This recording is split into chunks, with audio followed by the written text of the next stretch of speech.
Chapter 1, Part 1 of The Metamorphosis by Franz Kafka. Reading by David Lewis Richardson. One morning, as Gregor Samsa was waking up from anxious dreams, he discovered that in bed he had been changed into a monstrous, verminous bug. He lay on his armour-hard back and saw, as he lifted his head up a little, his brown, arched abdomen divided into rigid bow-like sections. From this height the blanket, just about ready to slide off completely, could hardly stay in place. His numerous legs, pitifully thin in comparison to the rest of his circumference, flickered helplessly before his eyes. "What's happened to me?" he thought. It was no dream. His room, a proper room for a human being, only somewhat too small, lay quietly between the four well-known walls.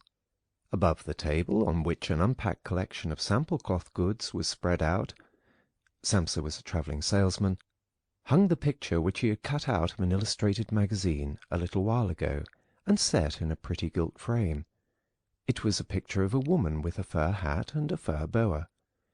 She sat erect there, lifting up in the direction of the viewer a solid fur muff, into which her entire forearm had disappeared. Gregor's glance turned to the window. The dreary weather, the raindrops were falling audibly down on the metal window ledge, made him quite melancholy. "Why don't I keep sleeping for a little while longer and forget all this foolishness?" he thought. But this was entirely impractical, for he was used to sleeping on his right side, and in his present state he couldn't get himself into this position. No matter how hard he threw himself onto his right side, he always rolled again onto his back. He must have tried it 100 times, closing his eyes so that he would not have to see the wriggling legs, and gave up only when he began to feel a light, dull pain in his side, which he had never felt before. "Oh God," he thought, "what a demanding job I've chosen, day in, day out on the road. The stresses of selling are much greater than the work going on at head office, and in addition to that, I have to cope with the problems of travelling, the worries about train connections, irregular bad food, temporary and constantly changing human relationships, which never come from the heart. To hell with it all!" He felt a slight itching on the top of his abdomen. He slowly pushed himself on his back closer to the bedpost, so that he could lift his head more easily, found the itchy part, which was entirely covered with small white spots. He did not know what to make of them, and wanted to feel the place with a leg. But he retracted it immediately, for the contact felt like a cold shower all over him. He slid back again into his earlier position. "This getting up early," he thought, "makes a man quite idiotic. A man must have his sleep. Other travelling salesmen live like harem women. For instance, when I come back to the inn during the course of the morning to write up the necessary orders, these gentlemen are just sitting down to breakfast. If I were to try that with my boss, I'd be thrown out on the spot. Still, who knows whether that mightn't be really good for me? If I didn't hold back, for my parents' sake, I'd have quit ages ago. I would have gone to the boss and told him just what I think from the bottom of my heart. He would have fallen right off his desk. How weird it is to sit up at that desk and talk down to the employee from way up there. The boss has trouble hearing, so the employee has to step up quite close to him. Anyway, I haven't completely given up that hope yet. Once I've got together the money to pay off my parents' debt to him — that should take another 5 or 6 years — I'll do it for sure. Then I'll make the big break. In any case, right now I have to get up. My train leaves at 5 o'clock. He looked over at the alarm clock ticking away by the chest of drawers. Good God, he thought. It was 6:30, and the hands were going quietly on. It was past the half hour, already nearly 1:45. Could the alarm have failed to ring? One saw from the bed that it was properly set for 4 o'clock. Certainly it had rung. Yes, but was it possible to sleep through that noise, which made the furniture shake? Now, it's true, he'd not slept quietly, but evidently he'd slept all the more deeply. Still, what should he do now? The next train left at 7 o'clock. To catch that one he would have to go in a mad rush. The sample collection wasn't packed up yet, and he really didn't feel particularly fresh and active.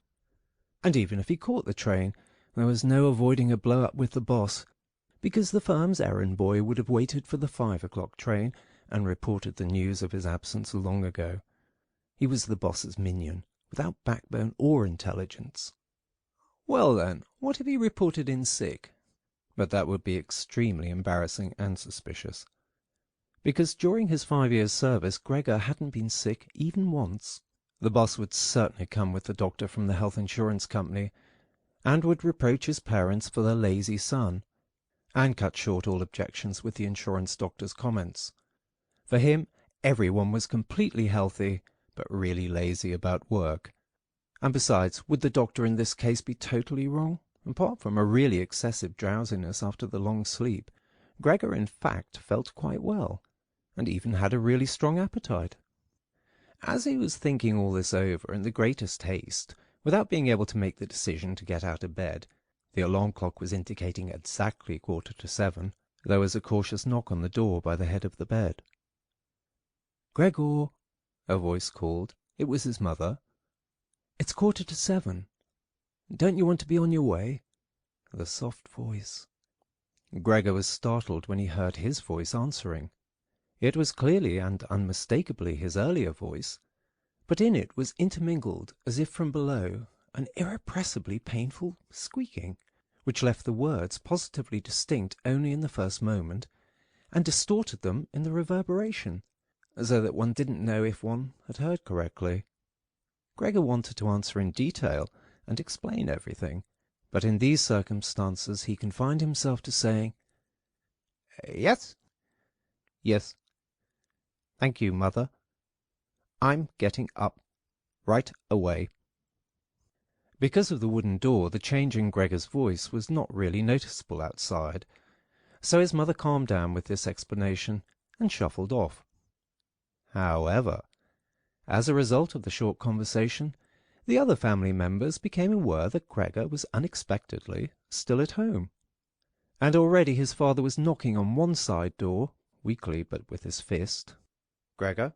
Gregor!" he called out. "What's going on?"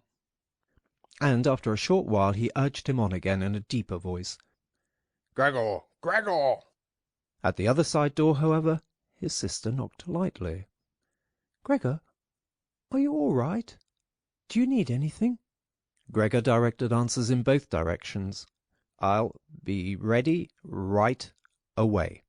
He made an effort with the most careful articulation, and by inserting long pauses between the individual words to remove everything remarkable from his voice.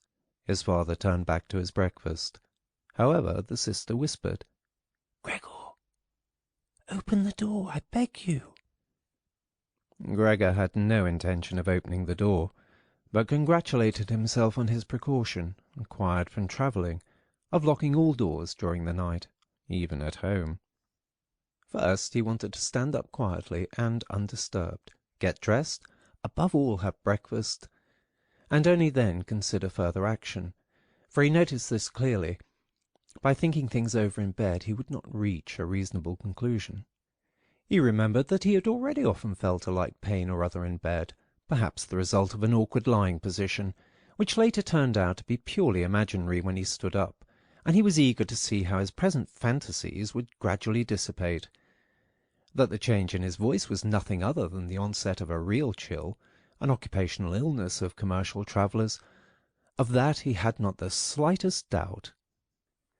It was very easy to throw aside the blanket. He needed only to push himself up a little, and it fell by itself.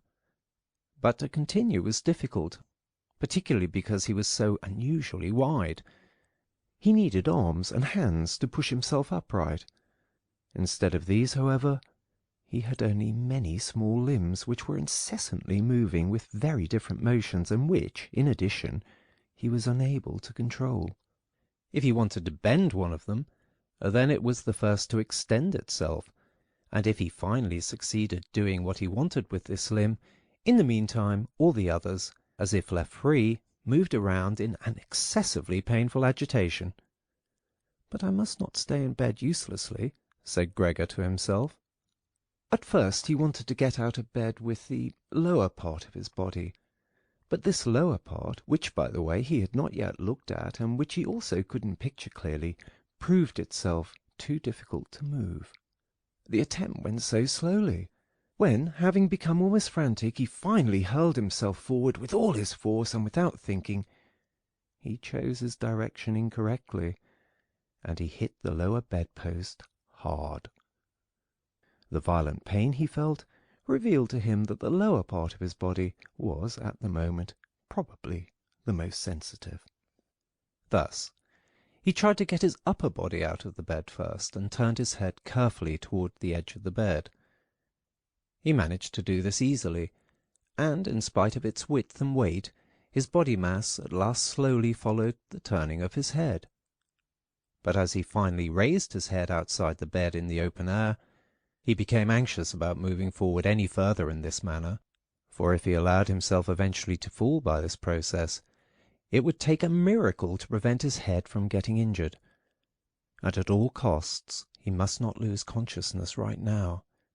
He preferred to remain in bed. However, after a similar effort, while he lay there again, sighing as before, and once again saw his small limbs fighting one another, if anything worse than earlier, and didn't see any chance of imposing quiet and order on this arbitrary movement, he told himself again that he couldn't possibly remain in bed, and that it might be the most reasonable thing to sacrifice everything if there was even the slightest hope of getting himself out of bed in the process. At the same moment, however, he didn't forget to remind himself from time to time of the fact that calm, indeed the calmest, reflection might be better than the most confused decisions. At such moments he directed his gaze as precisely as he could toward the window, but unfortunately there was little confident cheer to be had from a glance at the morning mist, which concealed even the other side of the narrow street. "It's already 7 o'clock," he told himself at the latest striking of the alarm clock. "Already 7 o'clock, and still such a fog." And for a while he lay quietly with weak breathing, as if perhaps waiting for normal and natural conditions to re-emerge out of the complete stillness. But then he said to himself, "Before it strikes 7:15, whatever happens, I must be completely out of bed. Besides, by then someone from the office will arrive to inquire about me, because the office will open before 7 o'clock. And he made an effort then to rock his entire body length out of the bed with a uniform motion. If he let himself fall out of bed in this way, his head, which in the course of the fall he intended to lift up sharply, would probably remain uninjured. His back seemed to be hard. Nothing would really happen to that as a result of the fall. His greatest reservation was a worry about the loud noise which the fall must create, and which presumably would arouse, if not fright, then at least concern, on the other side of all the doors. However, it had to be tried.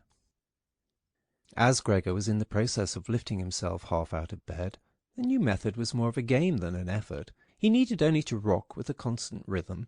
It struck him how easily all this would be if someone were to come to his aid. 2 strong people, he thought of his father and the servant girl, would have been quite sufficient.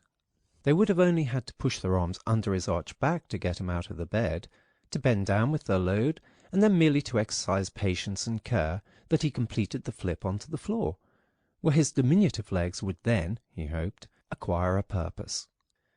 Now, quite apart from the fact that the doors were locked, should he really call out for help? In spite of all his distress, he was unable to suppress a smile at this idea. He had already got to the point where, by rocking more strongly, he maintained his equilibrium with difficulty, and very soon he would finally have to decide, for in 5 minutes it would be 7:15. Then there was a ring at the door of the apartment. "That's someone from the office," he told himself, and he almost froze while his small limbs only danced around all the faster. For one moment, everything remained still. "They aren't opening," Gregor said to himself, caught up in some absurd hope. But of course then, as usual, the servant girl from her firm tread went to the door and opened it. Gregor needed to hear only the first word of the visitor's greeting to recognize immediately who it was. The manager himself. Why was Gregor the only one condemned to work in a firm where, at the slightest lapse, someone immediately attracted the greatest suspicion. Were all the employees then collectively, one and all, scoundrels? Among them was there then no truly devoted person who, if he failed to use just a couple of hours in the morning for office work, would become abnormal from pangs of conscience and really be in no state to get out of bed? Was it really not enough to let an apprentice make inquiries, if such questioning was even necessary? Must the manager himself come, and in the process must it be demonstrated to the entire innocent family that the investigation of this suspicious circumstance could be entrusted only to the intelligence of a manager? And more of a consequence of the excited state in which this idea put Gregor than as a result of an actual decision, he swung himself with all his might out of the bed.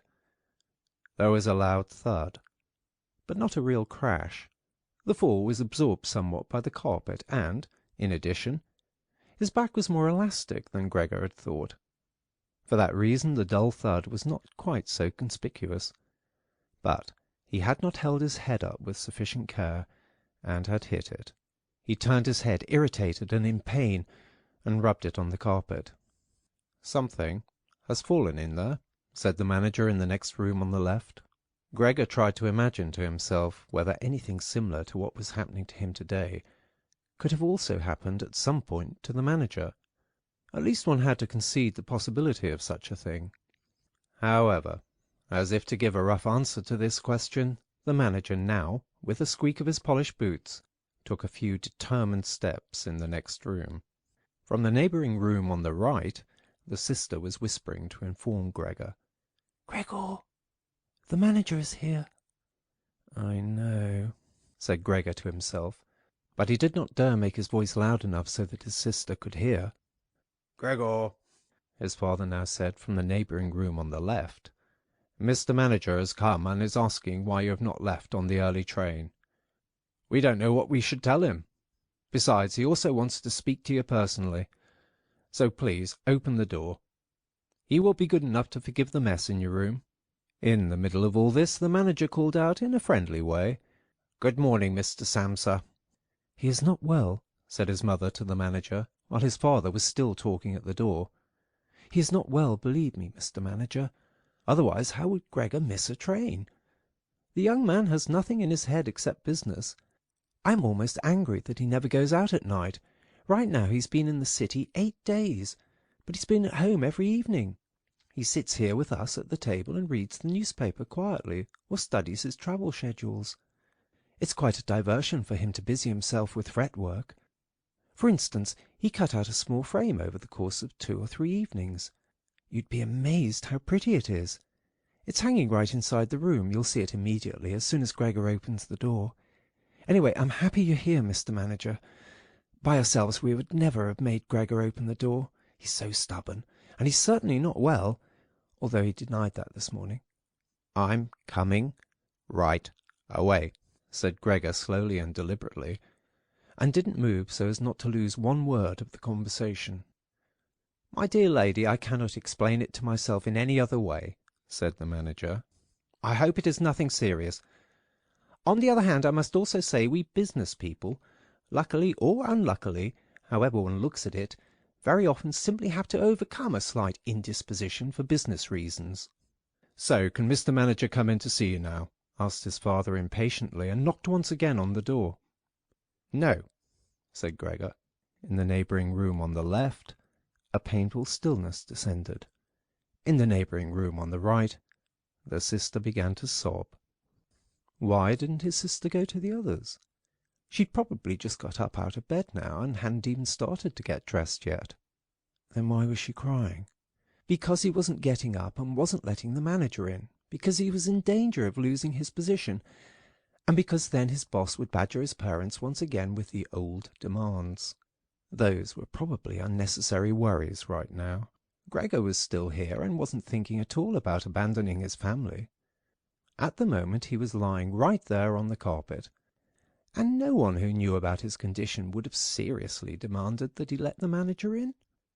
But Gregor wouldn't be casually dismissed right away because of this small discourtesy, for which he would find an easy and suitable excuse later on. It seemed to Gregor that it might be far more reasonable to leave him in peace at the moment, instead of disturbing him with crying and conversation. But it was the very uncertainty which distressed the others and excused their behaviour. "Mr. Samsa," the manager was now shouting, his voice raised, "what's the matter? You are barricading yourself in your room, answer only with a yes and a no, are making serious and unnecessary troubles for your parents, and neglecting, I mention this only incidentally, your commercial duties in a truly unheard of manner. I'm speaking here in the name of your parents and your employer, and I am requesting you in all seriousness for an immediate and clear explanation. I am amazed! I am amazed! I thought I knew you as a calm, reasonable person, and now you appear suddenly to want to stop parading around in weird moods. The chief indicated to me earlier this very day a possible explanation for your neglect. It concerned the collection of cash entrusted to you a short while ago. But in truth I almost gave him my word of honour that this explanation could not be correct. However, now I see your unimaginable pig-headedness, I am totally losing any desire to speak up for you in the slightest. And your position is not at all the most secure. Originally I intended to mention all this to you privately. But since you are letting me waste my time here uselessly, I don't know why the matter shouldn't come to the attention of your parents. Your productivity has been very unsatisfactory recently. Of course it's not the time of year to conduct exceptional business. We recognise that. But a time of year for conducting no business? There is no such thing at all, Mr. Samsa, and such a thing must never be." "But, Mr. Manager," called Gregor, beside himself and, in his agitation, forgetting everything else, "I'm opening the door immediately, this very moment. A slight indisposition, a dizzy spell, has prevented me from getting up. I'm still lying in bed right now, but I'm quite refreshed once again. I'm in the midst of getting out of bed. Just have patience for a short moment. Things are not going as well as I thought, but things are all right. How suddenly this can overcome someone. Only yesterday evening everything was fine with me. My parents certainly know that. Actually, just yesterday evening I had a small premonition. People must have seen that in me. Why have I not reported that to the office? But people always think that they'll get over sickness without having to stay at home. Mr. Manager, take it easy on my parents.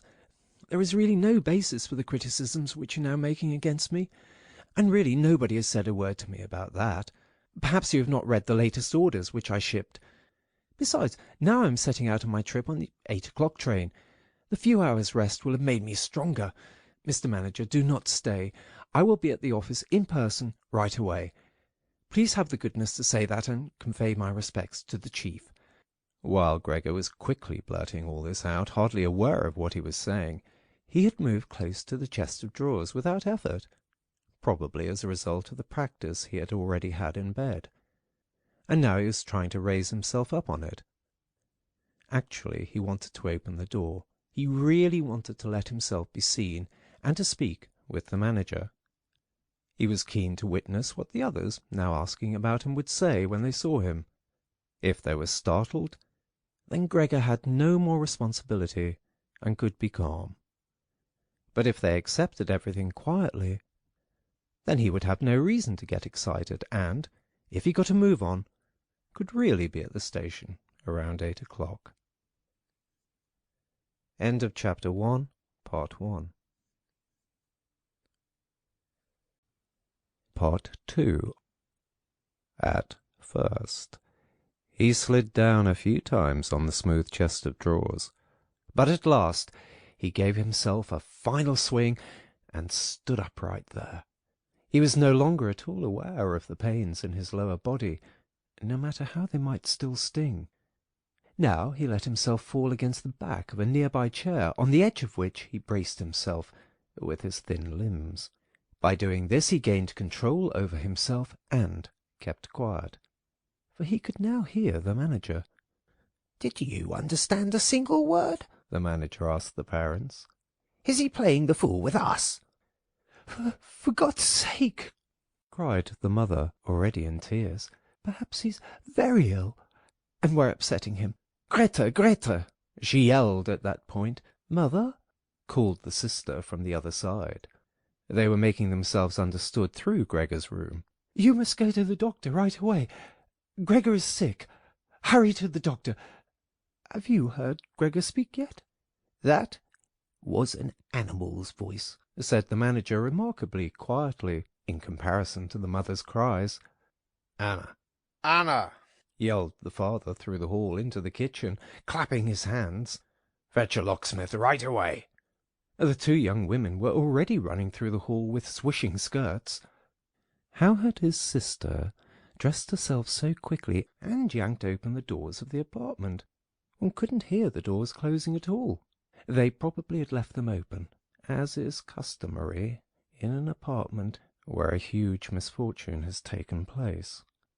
However, Gregor had become much calmer. All right, people did not understand his words any more, although they seemed clear enough to him, clearer than previously, perhaps because his ears had gotten used to them. But at least people now thought that things were not all right with him, and were prepared to help him. The confidence and assurance with which the first arrangements had been carried out made him feel good. He felt himself included once again in the circle of humanity, and was expecting from both the doctor and the locksmith, without differentiating between them with any real precision, splendid and surprising results. In order to get as clear a voice as possible for the critical conversation which was imminent, he coughed a little, and certainly took the trouble to do this in a really subdued way, since it was possible that even this noise sounded like something different from a human cough. He no longer trusted himself to decide any more. Meanwhile, in the next room it had become really quiet. Perhaps his parents were sitting with the manager at the table, whispering. Perhaps they were leaning against the door, listening. Gregor pushed himself slowly towards the door, with the help of the easy-chair, let go of it there, threw himself against the door, held himself upright against it. The balls of his tiny limbs had a little sticky stuff on them, and rested there momentarily from his exertion. Then he made an effort to turn the key in the lock with his mouth. Unfortunately, it seemed that he had no real teeth. How then was he to grab hold of the key? But to make up for that, his jaws were naturally very strong. With their help he managed to get the key really moving. He didn't notice that he was obviously inflicting some damage on himself, for a brown fluid came out of his mouth, flowed over the key, and dripped onto the floor.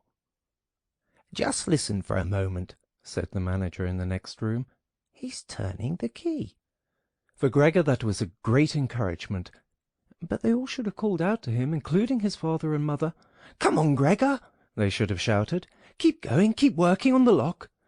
Imagining that all his efforts were being followed with suspense, he bit down frantically on the key with all the force he could muster. As the key turned more, he danced around the lock.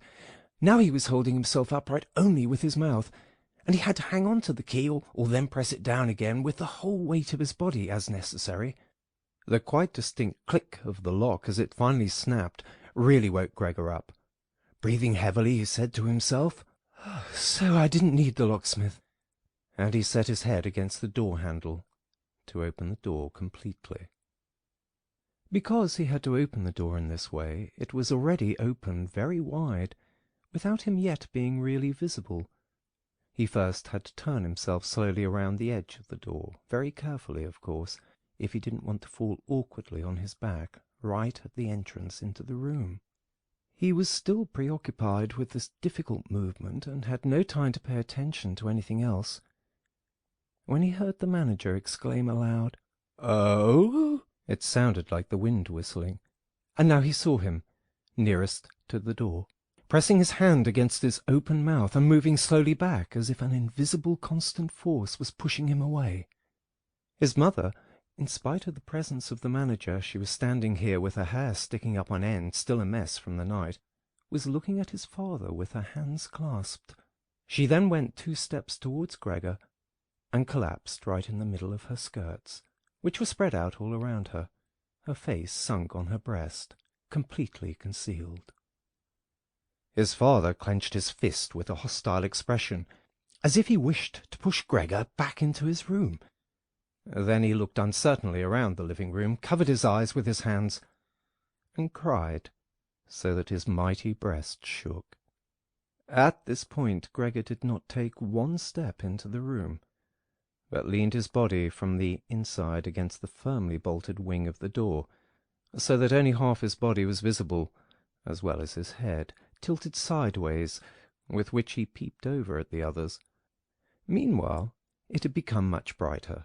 Standing out clearly from the other side of the street was a part of the endless grey-black house situated opposite. It was a hospital, with its severe regular windows breaking up the facade. The rain was still coming down, but only in large individual drops, visibly and firmly thrown down one by one onto the ground. The breakfast dishes were standing piled around on the table, because for his father breakfast was the most important meal of the day, which he prolonged for hours by reading various newspapers. Directly across on the opposite wall hung a photograph of Gregor from the time of his military service. It was a picture of him as a lieutenant, as he, smiling and worry-free, with his hand on his sword, demanded respect for his bearing and uniform. The door to the hall was ajar, and since the door to the apartment was also open, one could see out into the landing of the apartment and the start of the staircase going down. "Now," said Gregor, well aware that he was the only one who had kept his composure, "I'll get dressed right away, pack up the collection of samples, and set off. You'll allow me to set out on my way, will you not? You see, Mr. Manager, I am not pig-headed, and I am happy to work. Travelling is exhausting, but I couldn't live without it." "Where are you going, Mr. Manager?" "To the office. Really? Will you report everything truthfully? A person can be incapable of work momentarily, but that's precisely the best time to remember the earlier achievements, and to consider that later, after the obstacles have been shoved aside, the person will work all the more eagerly and intensely. I am really so indebted to Mr. Chief. You know that perfectly well. On the other hand, I am concerned about my parents and my sister. I'm in a fix, but I'll work myself out of it again. Don't make things more difficult for me than they already are. Speak up on my behalf in the office. People don't like travelling salesmen. I know that. People think they earn pots of money and thus lead a fine life. People don't even have a special reason to think through this judgment more clearly. But you, Mr. Manager, you have a better perspective on what's involved than other people. Even, I tell you in total confidence, a better perspective than Mr. Chairman himself, who, in his capacity as the employer, may let his judgment make casual mistakes at the expense of an employee.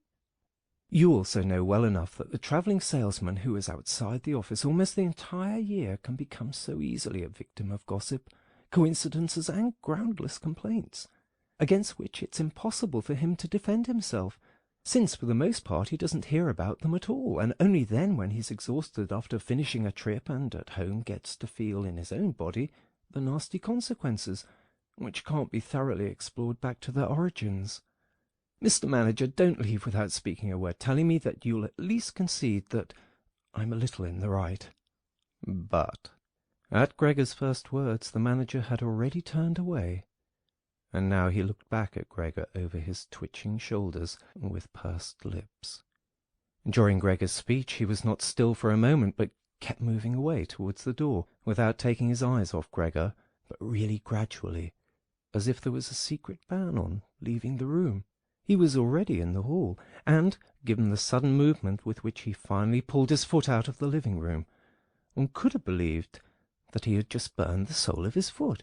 In the hall, however, he stretched his right hand out, away from his body, towards the staircase, as if some truly supernatural relief was waiting for him there. Gregor realized that he must not, under any circumstances, allow the manager to go away in this frame of mind, especially if his position in the firm was not to be placed in the greatest danger. His parents did not understand all this very well. Over the long years they had developed the conviction that Gregor was set up for life in his firm, and, in addition, they had so much to do nowadays with their present troubles that all foresight was foreign to them. But Gregor had this foresight. The manager must be held back, calmed down, convinced, and finally won over. The future of Gregor and his family really depended on it. If only his sister had been there. She was clever, She had already cried while Gregor was still lying on his back, and the manager, this friend of the lady's, would certainly let himself be guided by her. She would have closed the door to the apartment and talked him out of his fright in the hall, but the sister was not even there. Gregor must deal with it himself. Without thinking that as yet he didn't know anything about his present ability to move, and that his speech possibly, indeed probably, had once again not been understood, he left the wing of the door, pushed himself through the opening, and wanted to go over to the manager, who was already holding tight onto the handrail with both hands on the landing, in a ridiculous way. But as he looked for something to hold on to, with a small scream, Gregor immediately fell down onto his numerous little legs. Scarcely had this happened when he felt for the first time that morning a general physical well-being. The small limbs had firm floor under them. They obeyed perfectly, as he noticed to his joy, and strove to carry him forward in the direction he wanted. Right away he believed that the final amelioration of all his suffering was immediately at hand. But at the very moment when he lay on the floor, rocking in a restrained manner quite close and directly across from his mother, who had apparently totally sunk into herself, she suddenly sprang right up, with her arms spread far apart and her fingers extended, and cried out, "Help! For God's sake, help!" She held her head bowed down as if she wanted to view Gregor better, but ran senselessly back, contradicting that gesture, forgetting that behind her stood the table with all the dishes on it. When she reached the table, she sat down heavily on it, as if absent-mindedly, and did not appear to notice at all that next to her coffee was pouring onto the carpet in full stream from the large overturned container. "Mother, mother," said Gregor quietly, and looked over towards her. The manager momentarily had disappeared completely from his mind. At the sight of the flowing coffee, Gregor couldn't stop himself snapping his jaws in the air a few times. At that his mother screamed all over again, hurried from the table, and collapsed into the arms of his father, who was rushing towards her. But Gregor had no time right now for his parents. The manager was already on the staircase, his chin level with the banister. The manager looked back for the last time. Gregor took an initial movement to catch up with him if possible, but the manager must have suspected something, because he made a leap down over a few stairs and disappeared, still shouting, "Ha!" The sound echoed throughout the entire stairwell. Now, unfortunately, this flight of the manager also seemed to bewilder his father completely. Earlier he had been relatively calm, for instead of running after the manager himself, or at least not hindering Gregor from his pursuit, with his right hand he grabbed hold of the manager's cane, which he had left behind with his hat and overcoat on a chair. With his left hand his father picked up a large newspaper from the table, and, stamping his feet on the floor, he set out to drive Gregor back into his room by waving the cane and the newspaper.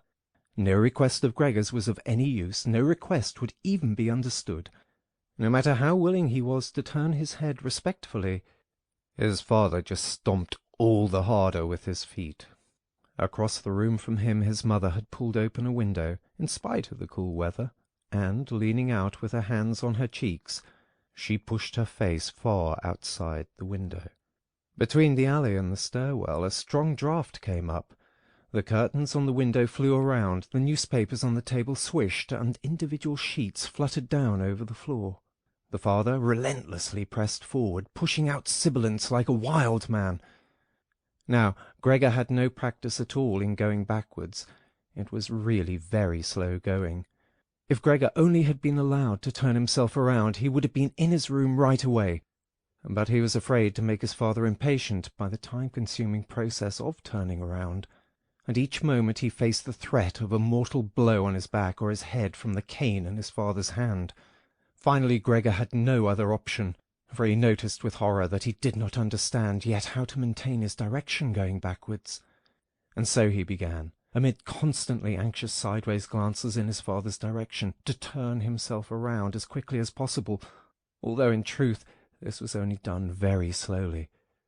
Perhaps his father noticed his good intentions, for he did not disrupt Gregor in this motion, but with the tip of the cane from a distance he even directed Gregor's rotating movement here and there. If only his father had not hissed so unbearably. Because of that, Gregor totally lost his head. He was already almost totally turned around when, always with this hissing in his ear, he just made a mistake and turned himself back a little. But when he finally was successful in getting his head in front of the door opening, it became clear that his body was too wide to go through any further. Naturally, his father, in his present mental state, had no idea of opening the other wing of the door a bit to create a suitable passage for Gregor to get through. His single fixed thought was that Gregor must get into his room as quickly as possible. He would never have allowed the elaborate preparations that Gregor required to orientate himself and thus perhaps get through the door. On the contrary, as if there were no obstacle and with a peculiar noise, he now drove Gregor forwards. Behind Gregor the sound at this point was no longer like the voice of only a single father. Now it was really no longer a joke, and Gregor forced himself, come what might, into the door. One side of his body was lifted up. He lay at an angle in the door opening. His one flank was sore with scraping. On the white door ugly blotches were left. Soon he was stuck fast, and would not have been able to move any more on his own. The tiny legs on one side hung twitching in the air above, and the ones on the other side were pushed painfully into the floor. Then his father gave him one really strong, liberating push from behind, and he scurried, bleeding severely, far into the interior of his room. The door was slammed shut with the cane, and finally it was quiet. End of Chapter 1. Chapter 2, Part 1. Gregor first woke up from his heavy, swoon-like sleep in the evening twilight. He would certainly have woken up soon afterwards without any disturbance, for he felt himself sufficiently rested and wide awake, although it appeared to him as if a hurried step and a cautious closing of the door to the hall had aroused him. Light from the electric street lamps lay pale here and there on the ceiling and on the higher parts of the furniture, but underneath, around Gregor, it was dark. He pushed himself slowly toward the door, still groping awkwardly with his feelers, which he now learned to value for the first time, to check what was happening there. His left side seemed one single long and pleasantly stretched scar, and he really had to hobble on his 2 rows of legs. In addition, one small leg had been seriously wounded in the course of the morning incident. It was almost a miracle that only one had been hurt, and dragged lifelessly behind.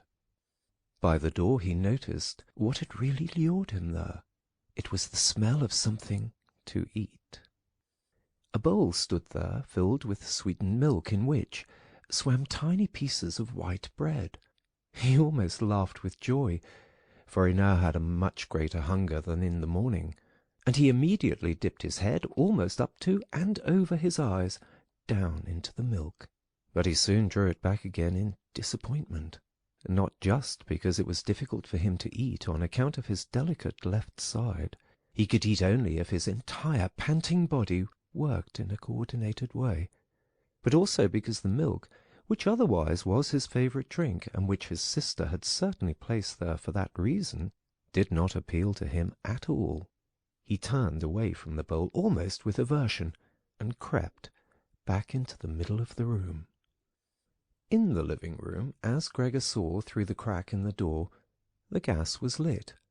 But where on other occasions at this time of day his father was accustomed to read the afternoon newspaper in a loud voice to his mother, and sometimes also to his sister, at the moment no sound was audible.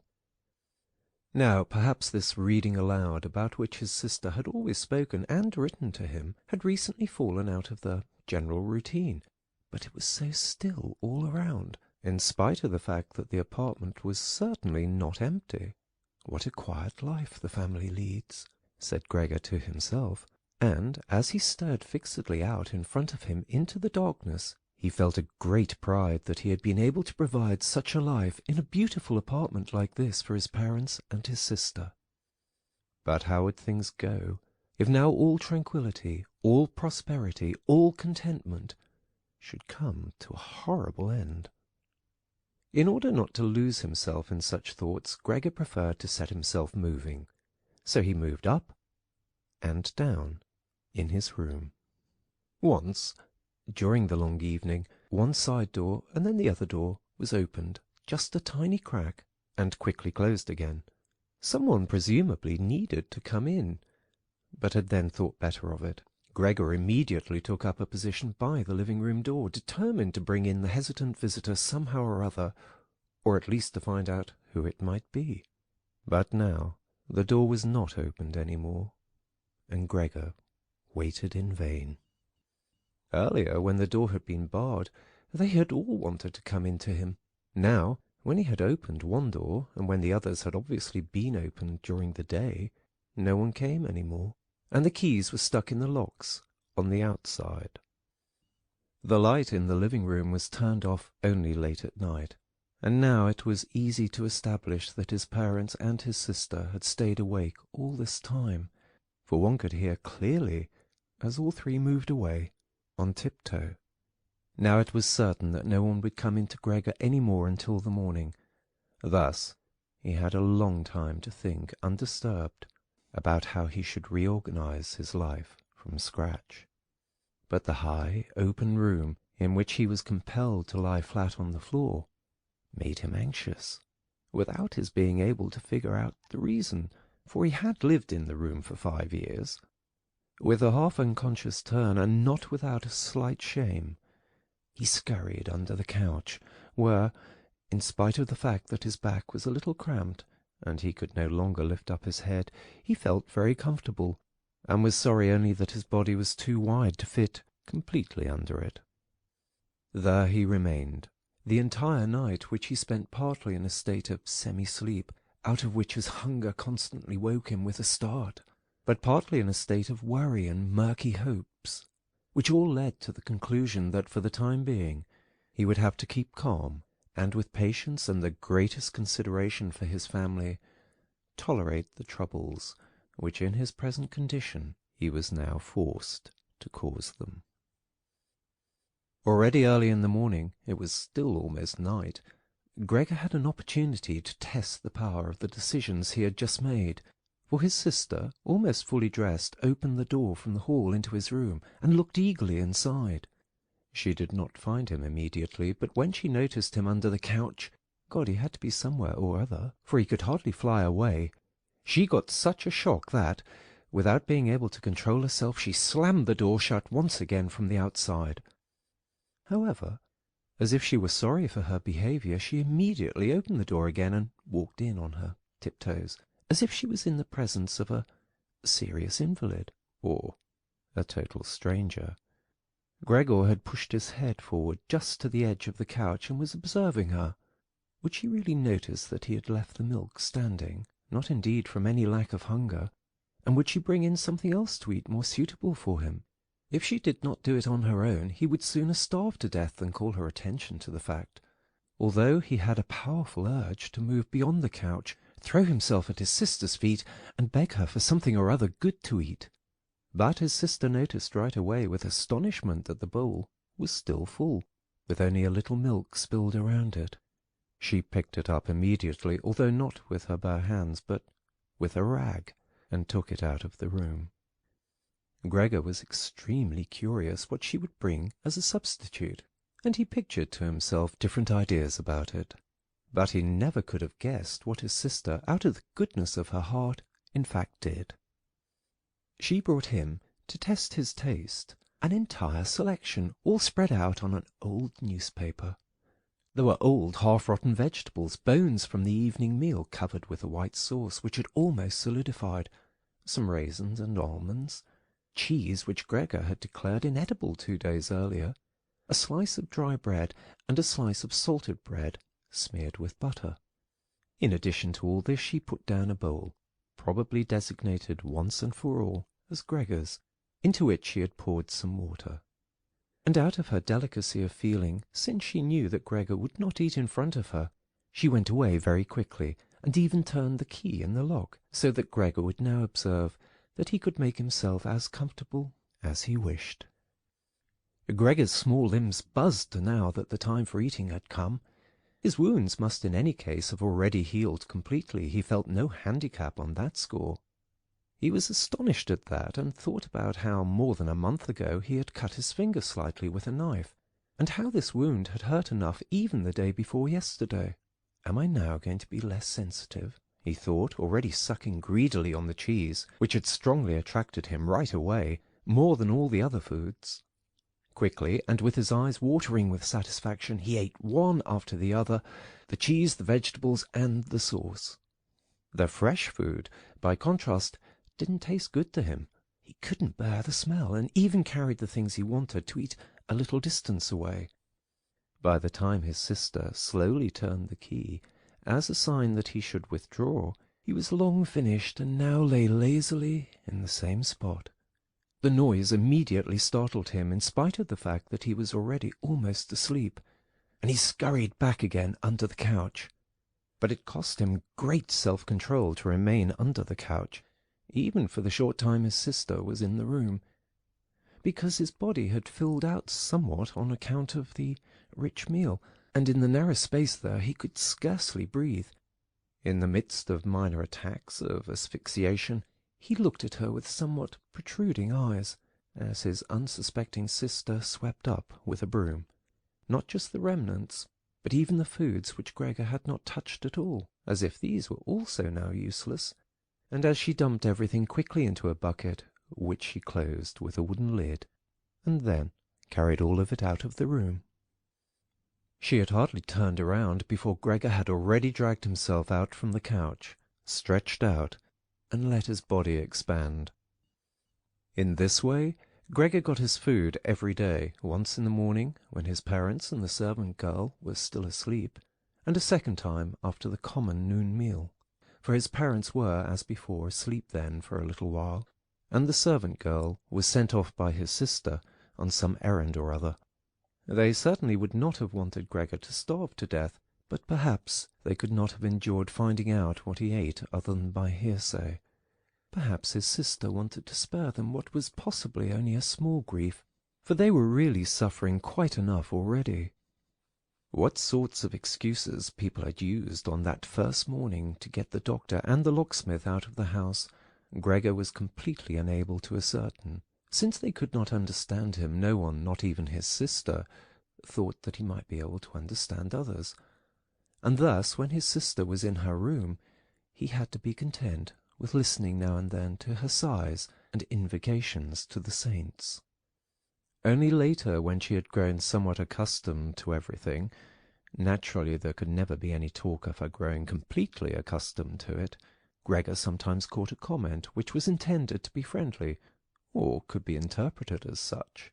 "Well, today it tasted good to him," she said, if Gregor had really cleaned up what he had to eat. Whereas, in the reverse situation, which gradually repeated itself more and more frequently, she used to say sadly, "Now everything has stopped again." But, while Gregor could get no new information directly, he did hear a good deal from the room next door, and as soon as he heard voices he scurried right away to the appropriate door and pressed his entire body against it. In the early days especially, there was no conversation which was not concerned with him in some way or other, even if only in secret. For 2 days, at all meal-times, discussions on that subject could be heard, on how people should now behave, but they also talked about the same subject in the times between meals, for there were always at least 2 family members at home, since no one really wanted to remain in the house alone, and people could not under any circumstances leave the apartment completely empty. In addition, on the very first day the servant girl, it was not completely clear what and how much she knew about what had happened, on her knees had begged his mother to let her go immediately, and when she said good-bye about 15 minutes later, she thanked them for the dismissal with tears in her eyes, as if she was receiving the greatest favour which people had shown her there, and without anyone demanding it from her, she swore a fearful oath not to betray anyone, not even the slightest bit. Now his sister had to team up with his mother to do the cooking, although that didn't create much trouble because people were eating almost nothing. Again and again Gregor listened as one of them vainly invited another to eat, and received no answer other than, "Thank you, I've had enough," or something like that, and perhaps they had stopped having anything to drink too. His sister often asked his father whether he wanted to have a beer, and gladly offered to fetch it herself. And when his father was silent, she said, in order to remove any reservations he might have, that she could send the caretaker's wife to get it. But then his father finally said a resounding "No," and nothing more would be spoken about it. Already, during the first day, his father laid out all the financial circumstances and prospects to his mother and to his sister as well. From time to time he stood up from the table and pulled out of the small lock-box salvaged from his business, which had collapsed 5 years previously, some document or other, or some notebook. The sound was audible as he opened up the complicated lock and, after removing what he was looking for, locked it up again. These explanations by his father were, in part, the first enjoyable thing that Gregor had the chance to listen to since his imprisonment. He had thought that nothing at all was left over for his father from that business. At least his father had told him nothing to contradict that view, and Gregor in any case hadn't asked him about it. At the time Gregor's only concern had been to use everything he had in order to allow his family to forget as quickly as possible the business misfortune which had brought them all into a state of complete hopelessness. And so at that point he started to work with a special intensity, and from an assistant had become, almost overnight, a travelling salesman, who naturally had entirely different possibilities for earning money, and whose successes at work were converted immediately into the form of cash commissions, which could be set out on the table at home in front of his astonished and delighted family. Those had been beautiful days, and they had never come back afterwards, at least not with the same splendour, in spite of the fact that Gregor later earned so much money that he was in a position to bear the expenses of the entire family costs, which he in fact did bear. They had become quite accustomed to it, both the family and Gregor as well. They took the money with thanks, and he happily surrendered it, but the special warmth was no longer present. Only the sister had remained close to Gregor, and it was his secret plan to send her next year to the conservatory, regardless of the great expense which that necessarily involved, and which would be made up in other ways. In contrast to Gregor, she loved music very much and knew how to play the violin charmingly. Now and then during Gregor's short stays in the city, the conservatory was mentioned in conversations with his sister, but always only as a beautiful dream whose realization was unimaginable, and their parents never listened to these innocent expectations with pleasure. But Gregor thought about them with scrupulous consideration, and intended to explain the matter ceremoniously on Christmas Eve. In his present situation such futile ideas went through his head while he pushed himself right up against the door and listened. Sometimes in his general exhaustion he couldn't listen any more and let his head bang listlessly against the door.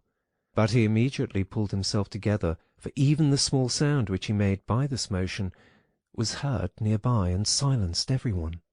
"There he goes on again," said the father after a while, clearly turning towards the door, and only then would the interrupted conversation gradually be resumed again. Gregor found out clearly enough, for his father tended to repeat himself often in his explanations, partly because he had not personally concerned himself with these matters for a long time now, and partly also because his mother did not understand everything right away for the first time, that, in spite of all bad luck, a fortune, although a very small one, was available from the old times, which the interest, which had not been touched, had in the intervening time gradually allowed to increase a little. Furthermore, in addition to this, the money which Gregor had brought home every month, he had kept only a few florins for himself, had not been completely spent and had grown into a small capital amount. Gregor, behind his door, nodded eagerly, rejoicing over this unanticipated foresight and frugality.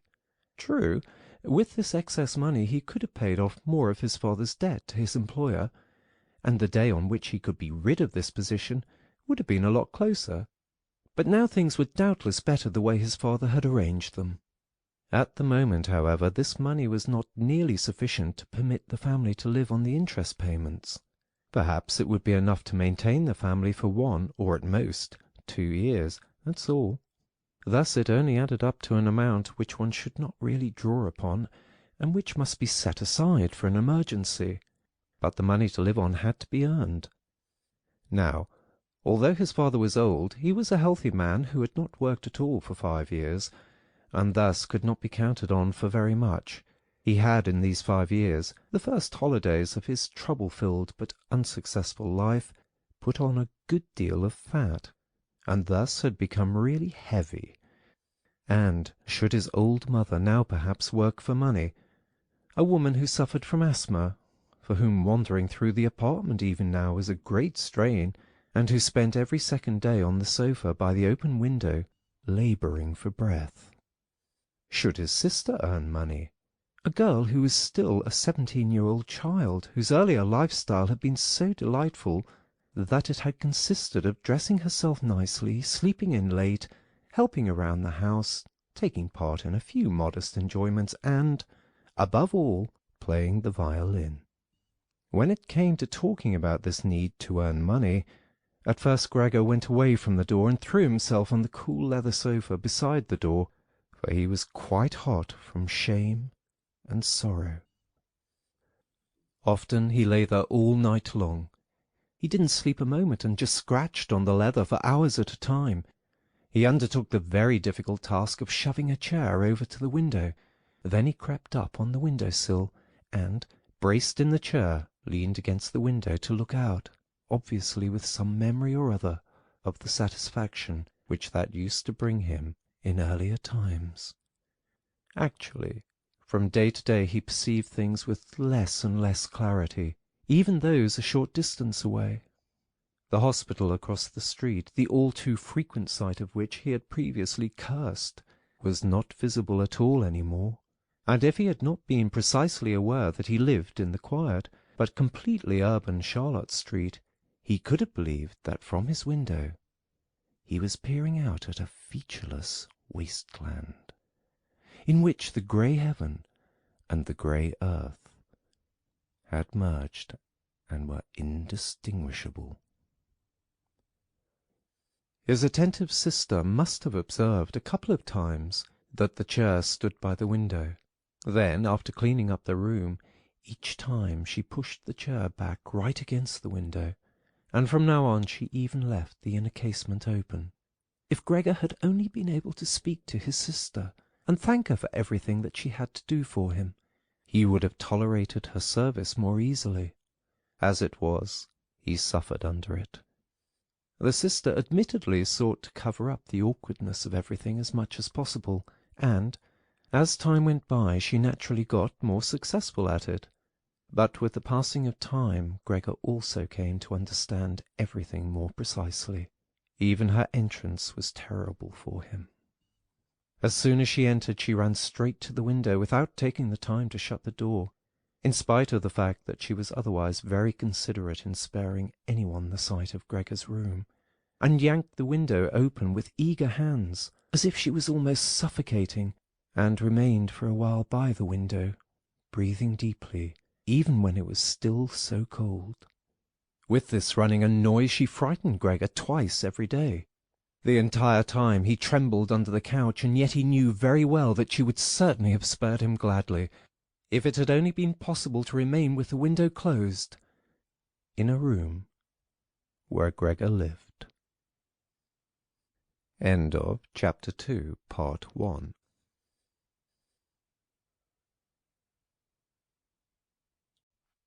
Chapter 2, Part 2. On one occasion, about 1 month had already gone by since Gregor's transformation, and there was now no particular reason any more for his sister to be startled at Gregor's appearance. She arrived a little earlier than usual, and came upon Gregor as he was still looking out the window, immobile, and well positioned to frighten someone. It would not have come as a surprise to Gregor if she had not come in, since his position was preventing her from opening the window immediately. But she not only did not step inside, she even retreated and shut the door. A stranger really might have concluded from this that Gregor had been lying in wait for her and wanted to bite her. Of course, Gregor immediately concealed himself under the couch, but he had to wait until the noon meal before his sister returned, and she seemed much less calm than usual. From this he realized that his appearance was constantly intolerable to her, and must remain intolerable in future, and that she really had to exert a lot of self-control not to run away from a glimpse of only the small part of his body which stuck out from under the couch. In order to spare her even this sight, one day he dragged the sheet on his back and onto the couch. This task took him 4 hours, and arranged it in such a way that he was now completely concealed, and his sister, even if she bent down, could not see him. If this sheet was not necessary as far as she was concerned, then she could remove it, for it was clear enough that Gregor could not derive any pleasure from isolating himself away so completely. But she left the sheet just as it was, and Gregor believed he even caught a look of gratitude when, on one occasion, he carefully lifted up the sheet a little with his head to check, as his sister took stock of the new arrangement. In the first 2 weeks his parents could not bring themselves to visit him, and he often heard how they fully acknowledged his sister's present work, whereas earlier they had often got annoyed at his sister because she had seemed to them a somewhat useless young woman. However, now both his father and his mother often waited in front of Gregor's door while his sister cleaned up inside, and as soon as she came out, she had to explain in detail how things looked in the room, what Gregor had eaten, how he had behaved this time, and whether perhaps a slight improvement was perceptible.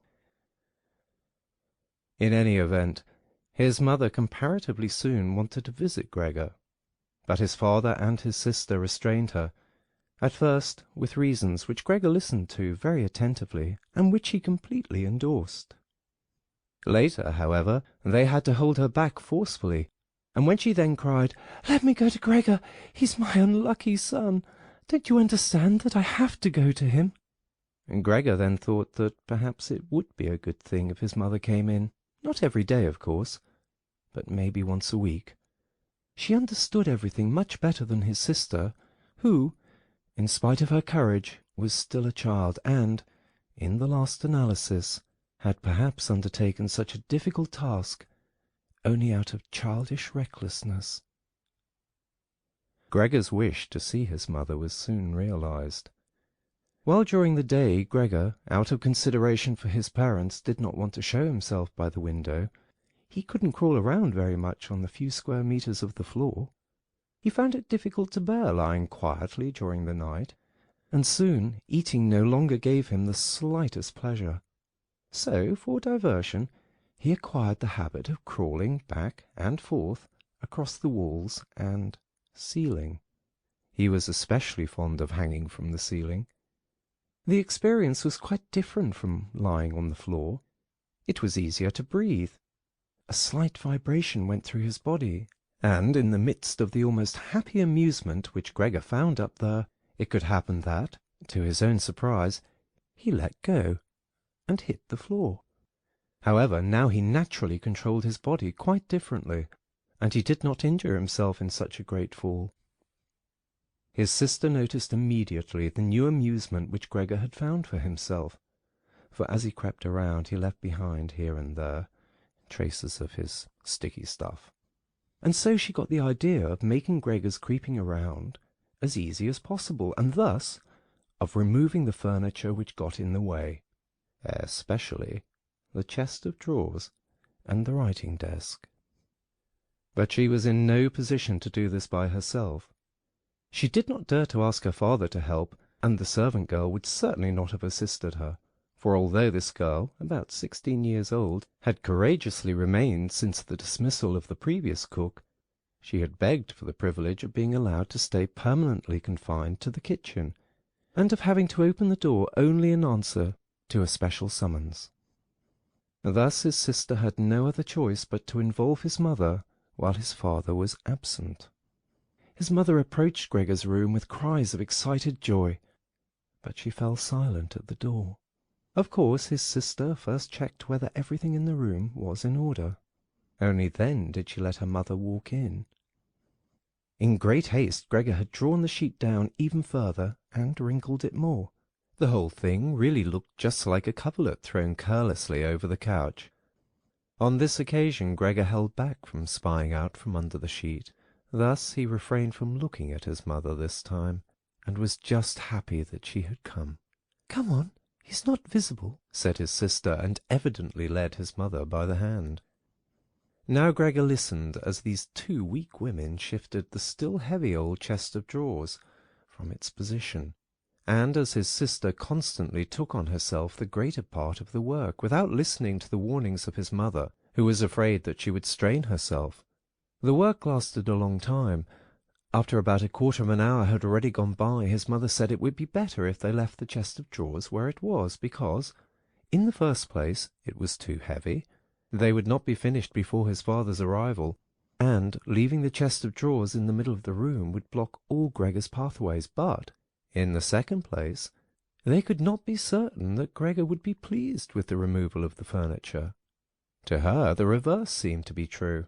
The sight of the empty walls pierced her right to the heart, and why should Gregor not feel the same, since he had been accustomed to the room furnishings for a long time, and in an empty room would feel himself abandoned? And it is not the case, his mother concluded very quietly, almost whispering, as if she wished to prevent Gregor, whose exact location she really didn't know, from hearing even the sound of her voice, for she was convinced that he did not understand her words. And isn't it a fact that by removing the furniture we're showing that we're giving up all hope of any improvement, and are leaving him to his own resources without any consideration? I think it would be best if we tried to keep the room exactly in the condition it was in before, so that when Gregor returns to us, he finds everything unchanged and can forget the intervening time all the more easily." As he heard his mother's words, Gregor realized that the lack of all immediate human contact, together with the monotonous life surrounded by the family over the course of these 2 months, must have confused his understanding, because otherwise he couldn't explain to himself how he, in all seriousness, could have been so keen to have his room emptied. Was he really eager to let the warm room, comfortably furnished with pieces he had inherited, be turned into a cavern in which he would, of course, then be able to crawl about in all directions without disturbance, but at the same time with a quick and complete forgetting of his human past as well? Was he then at this point already on the verge of forgetting? And was it only the voice of his mother, which he had not heard for a long time, that had aroused him? Nothing was to be removed. Everything must remain. In his condition he could not function without the beneficial influences of his furniture, and if the furniture prevented him from carrying out his senseless crawling about all over the place, then there was no harm in that, but rather a great benefit. But his sister unfortunately thought otherwise. She had grown accustomed, certainly not without justification so far as the discussion of matters concerning Gregor was concerned, to act as a special expert with respect to their parents. And so now the mother's advice was, for his sister, sufficient reason to insist on the removal, not only of the chest of drawers and the writing-desk, which were the only items she had thought about at first, but also of all the furniture, with the exception of the indispensable couch. Of course, it was not only childish defiance and her recent very unexpected and hard-won self-confidence which led her to this demand. She had also actually observed that Gregor needed a great deal of room to creep about. The furniture, on the other hand, as far as one could see, was not of the slightest use. But perhaps the enthusiastic sensibility of young women of her age also played a role. This feeling sought release at every opportunity, and with it Greta now felt tempted to want to make Gregor's situation even more terrifying. so that then she would be able to do even more for him than now. For surely no one except Greta would ever trust themselves to enter a room in which Gregor ruled the empty walls all by himself. And so she did not let herself be dissuaded from her decision by her mother, who in this room seemed uncertain of herself in her sheer agitation, and soon kept quiet, helping his sister with all her energy to get the chest of drawers out of the room. Now, Gregor could still do without the chest of drawers, if need be, but the writing desk really had to stay. And scarcely had the women left the room, with the chest of drawers, groaning as they pushed it, when Gregor stuck his head out from under the sofa to take a look how he could intervene cautiously and with as much consideration as possible. But unfortunately it was his mother who came back into the room first, while Greta had her arms wrapped around the chest of drawers in the next room, and was rocking it back and forth by herself, without moving it from its position. His mother was not used to the sight of Gregor. He could have made her ill, and so, frightened, Gregor scurried back right to the other end of the sofa. But he could no longer prevent the sheet from moving forward a little. That was enough to catch his mother's attention. She came to a halt, stood still for a moment, and then went back to Greta.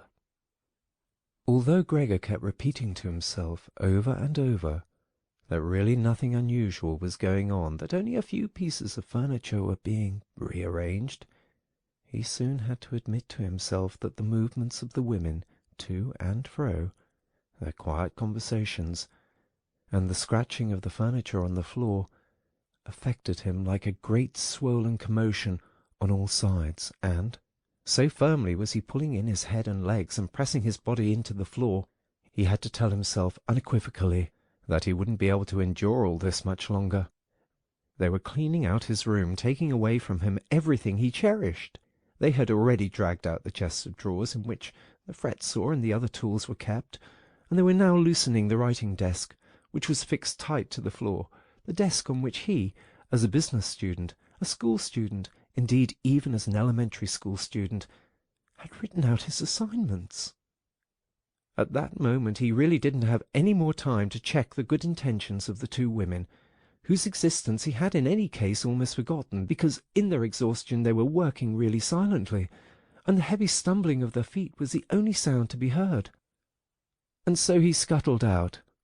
The women were just propping themselves up on the writing desk in the next room to take a breather, changing the direction of his path 4 times. He really didn't know what he should rescue first.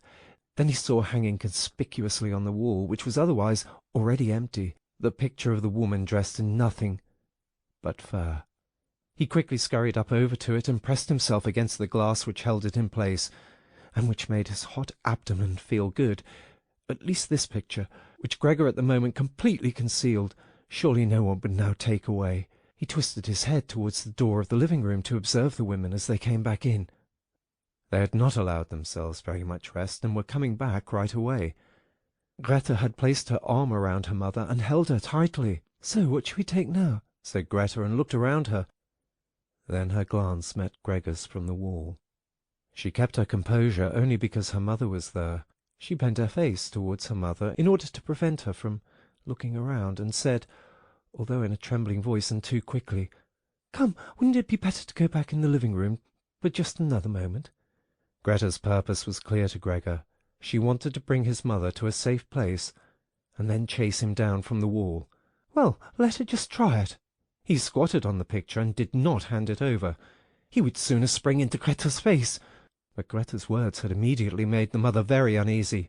She walked to the side, caught sight of the enormous brown splotch on the flowered wallpaper, and, before she became truly aware that what she was looking at was Gregor, screamed out in a high-pitched, raw voice, "Oh, God! Oh, God!"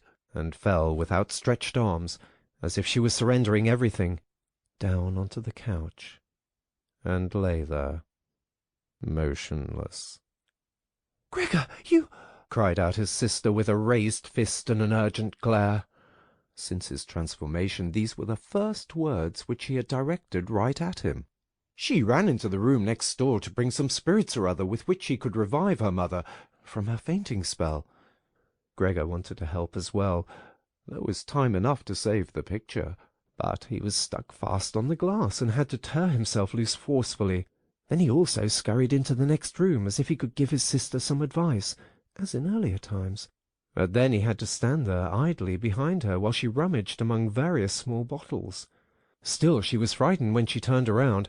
A bottle fell onto the floor and shattered. A splinter of glass wounded Gregor in the face. Some corrosive medicine or other dripped over him. Now, without lingering any longer, Greta took as many small bottles as she could hold and ran with them into her mother. She slammed the door shut with her foot. Gregor was now shut off from his mother, who was perhaps near death, thanks to him. He could not open the door, and he did not want to chase away his sister, who had to remain with her mother. At this point he had nothing to do but wait. And, overwhelmed with self-reproach and worry, he began to creep and crawl over everything, walls, furniture, and ceiling. Finally, in his despair, as the entire room started to spin around him, he fell onto the middle of the large table. A short time elapsed. Gregor lay there limply. All around was still.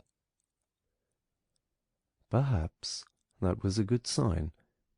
Then there was a ring at the door. The servant girl was naturally shut up in her kitchen, and therefore Greta had to go to open the door.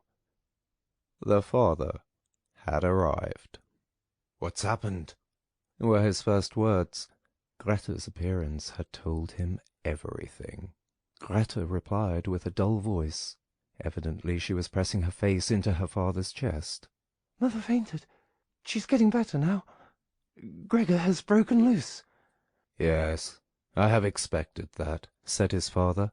"I always told you that, but you women don't want to listen." It was clear to Gregor that his father had badly misunderstood Greta's short message and was assuming that Gregor had committed some violent crime or other.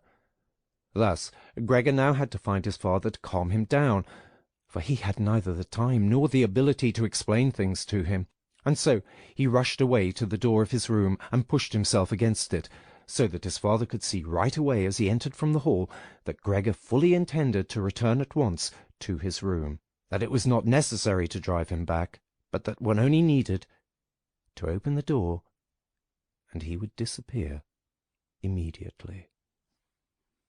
But his father was not in the mood to observe such niceties. "Ah!" he yelled as soon as he entered, with a tone as if he were all at once angry and pleased. Gregor pulled his head back from the door and raised it in the direction of his father. He had not really pictured his father as he now stood there. Of course, what with his new style of creeping all around, he had in the past while neglected to pay attention to what was going on in the rest of the apartment, as he had done before, and really should have grasped the fact that he would encounter different conditions.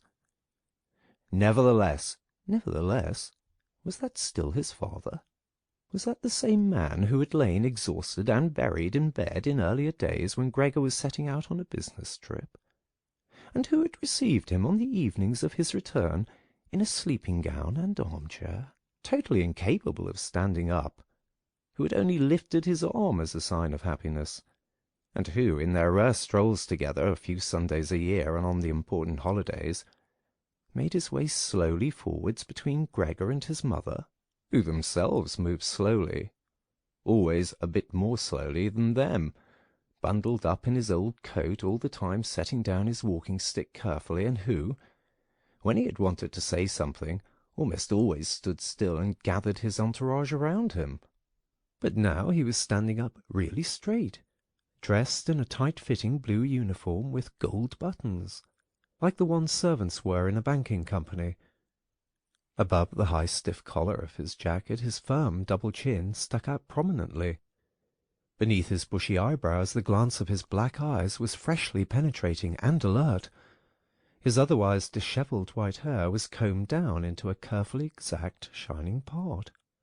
He threw his cap, on which a gold monogram, apparently the symbol of the bank, was affixed in an arc across the entire room onto the sofa, and moved, throwing back the edge of the long coat of his uniform, with his hands in his trouser pockets, and a grim face, right up to Gregor. He really didn't know what he had in mind, but he raised his foot uncommonly high anyway, and Gregor was astonished at the gigantic size of the sole of his boot. However, he did not linger on that point, for he knew from the first day of his new life that, as far as he was concerned, his father considered the greatest force the only appropriate response. And so he scurried away from his father, stopped when his father remained standing, and scampered forward again when his father merely stared. In this way they made their way around the room repeatedly, without anything decisive taking place. In fact, because of the slow pace, it didn't look like a chase. Gregor remained on the floor for the time being, especially since he was afraid that his father could take a flight up onto the wall or the ceiling as an act of real malice. In any event, Gregor had to tell himself that he couldn't keep up this running around for a long time, because whenever his father took a single step, he had to go through an enormous number of movements. Already he was starting to suffer from a shortage of breath, just as in his earlier days when his lungs had been quite unreliable. As he now staggered around in this way in order to gather all his energies for running, hardly keeping his eyes open and feeling so listless that he had no notion at all of any escape other than by running, and had almost forgotten that the walls were available to him, although they were obstructed by carefully carved furniture full of sharp points and spikes. At that moment something or other thrown casually flew down close by and rolled in front of him. It was an apple. Immediately a second one flew after it. Gregor stood still in fright. Further running away was useless, for his father had decided to bombard him. From the fruit bowl on the sideboard his father had filled his pockets, and now, without for the moment taking accurate aim, he was throwing apple after apple. These small red apples rolled around on the floor as if electrified, and collided with each other. A weakly thrown apple grazed Gregor's back, but skidded off harmlessly. However, another thrown immediately after that one drove into Gregor's back really hard. Gregor wanted to drag himself off, as if the unexpected and incredible pain would go away if he changed his position. But he felt as if he was nailed in place and lay stretched out, completely confused in all his senses. Only with his final glance did he notice how the door of his room was pulled open, and how, right in front of his sister, who was yelling, his mother ran out in her undergarments, for his sister had undressed her in order to give her some freedom to breathe in her fainting spell, and how his mother then ran up to his father. On the way her tied-up skirts slipped towards the floor one after the other, and how, tripping over her skirts, she hurled herself onto his father and, throwing her arms around him in complete union with him. But at this moment Gregor's powers of sight gave way, as her hands reached to the back of his father's head, and she begged him to spare Gregor's life. End of Chapter 2.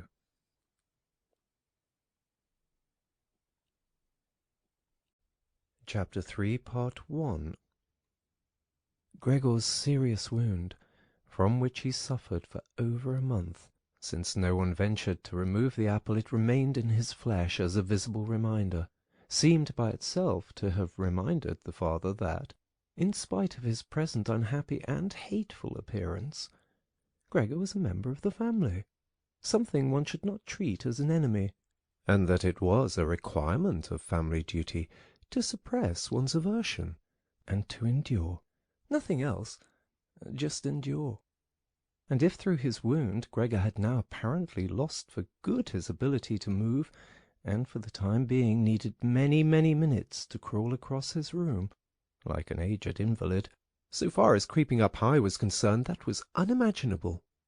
Nevertheless, for this worsening of his condition, in his opinion, he did get completely satisfactory compensation, because every day, towards evening, the door to the living-room, which he was in the habit of keeping a sharp eye on even 1 or 2 hours beforehand, was opened, so that he, lying down in the darkness of his room, invisible from the living-room, could see the entire family at the illuminated table, and listen to their conversation, to a certain extent, with their common permission, a situation quite different from what had happened before. Of course it was no longer the animated social interaction of former times, which Gregor, in small hotel rooms, had always thought about with a certain longing. when, tired out, he had had to throw himself into the damp bedclothes. For the most part, what went on now was very quiet. After the evening meal, the father fell asleep quickly in his armchair. The mother and sister talked guardedly to each other in the stillness. Bent over, the mother sewed fine undergarments for a fashion shop. The sister, who had taken on a job as a sales girl, in the evening studied stenography and French, so as perhaps later to obtain a better position. Sometimes the father woke up and, as if he was quite ignorant that he had been asleep, said to the mother, "How long have you been sewing today?" and went right back to sleep, while the mother and the sister smiled tiredly to each other. With a sort of stubbornness, the father refused to take off his servant's uniform, even at home, and while his sleeping gown hung unused on the coat-hook, the father dozed, completely dressed in his place, as if he was always ready for his responsibility, and even here was waiting for the voice of his superior. As a result, in spite of all the care of the mother and sister, his uniform, which even at the start was not new, grew dirty, and Gregor looked often for an entire evening at this clothing, with stains all over it, and with its gold buttons always polished, in which the old man, although very uncomfortable, slept peacefully none the less. As soon as the clock struck 10, the mother tried gently encouraging the father to wake up, and then persuading him to go to bed, on the ground that he couldn't get a proper sleep here, and that the father, who had to report for service at 6 o'clock, really needed a good sleep. But in his stubbornness, which had gripped him since he had become a servant, he insisted always on staying even longer by the table, although he regularly fell asleep and then could only be prevailed upon with the greatest difficulty to trade his chair for the bed. No matter how much the mother and sister might at that point work on him with small admonitions, for a quarter of an hour he would remain shaking his head slowly, his eyes closed, without standing up. The mother would pull him by the sleeve and speak flattering words into his ear. The sister would leave her work to help her mother, but that would not have the desired effect on the father. He would settle himself even more deeply in his armchair. Only when the two women grabbed him under the armpits would he throw his eyes open, look back and forth at the mother and sister, and habitually say, "This is a life. This is the peace and quiet of my old age." And, propped up by both women, he would heave himself up elaborately, as if for him it was the greatest trouble, allow himself to be led to the door by the women, wave them away there, and proceed on his own from there, while the mother quickly threw down her sewing implements, and the sister her pen, in order to run after the father and help him some more. In this overworked and exhausted family, who had time to worry any longer about Gregor more than was absolutely necessary, the household was constantly getting smaller. The servant girl was now let go. A huge, bony cleaning woman with white hair flying all over her head came in the morning and evening to do the heaviest work. The mother took care of everything else in addition to her considerable sewing work. It even happened that various pieces of family jewellery, which previously the mother and sister had been overjoyed to wear on social and festive occasions, were sold, as Gregor found out in the evening from the general discussion of the prices they had fetched. But the greatest complaint was always that they could not leave this apartment, which was too big for their present means, since it was impossible to imagine how Gregor might be moved. But Gregor fully realized that it was not just consideration for him which was preventing a move, for he could have been transported easily in a suitable box, with a few air-holes. The main thing holding the family back from a change in living quarters was far more their complete hopelessness, and the idea that they had been struck by a misfortune like no one else in their entire circle of relatives and acquaintances. What the world demands of poor people, they now carried out to an extreme degree. The father brought breakfast to the petty officials at the bank. The mother sacrificed herself for the undergarments of strangers. The sister behind her desk was at the beck and call of customers. But the family's energies did not extend any further, and the wound in his back began to pain Gregor all over again, when now mother and sister, after they had escorted the father to bed, came back, let their work lie, moved close together, and sat cheek to cheek, and when his mother would now say, pointing to Gregor's room, "Close the door, Greta," and when Gregor was again in the darkness, while close by the women mingled their tears or, quite dry-eyed, stared at the table. Gregor spent his nights and days with hardly any sleep. Sometimes he thought that the next time the door opened, he would take over the family arrangements just as he had earlier.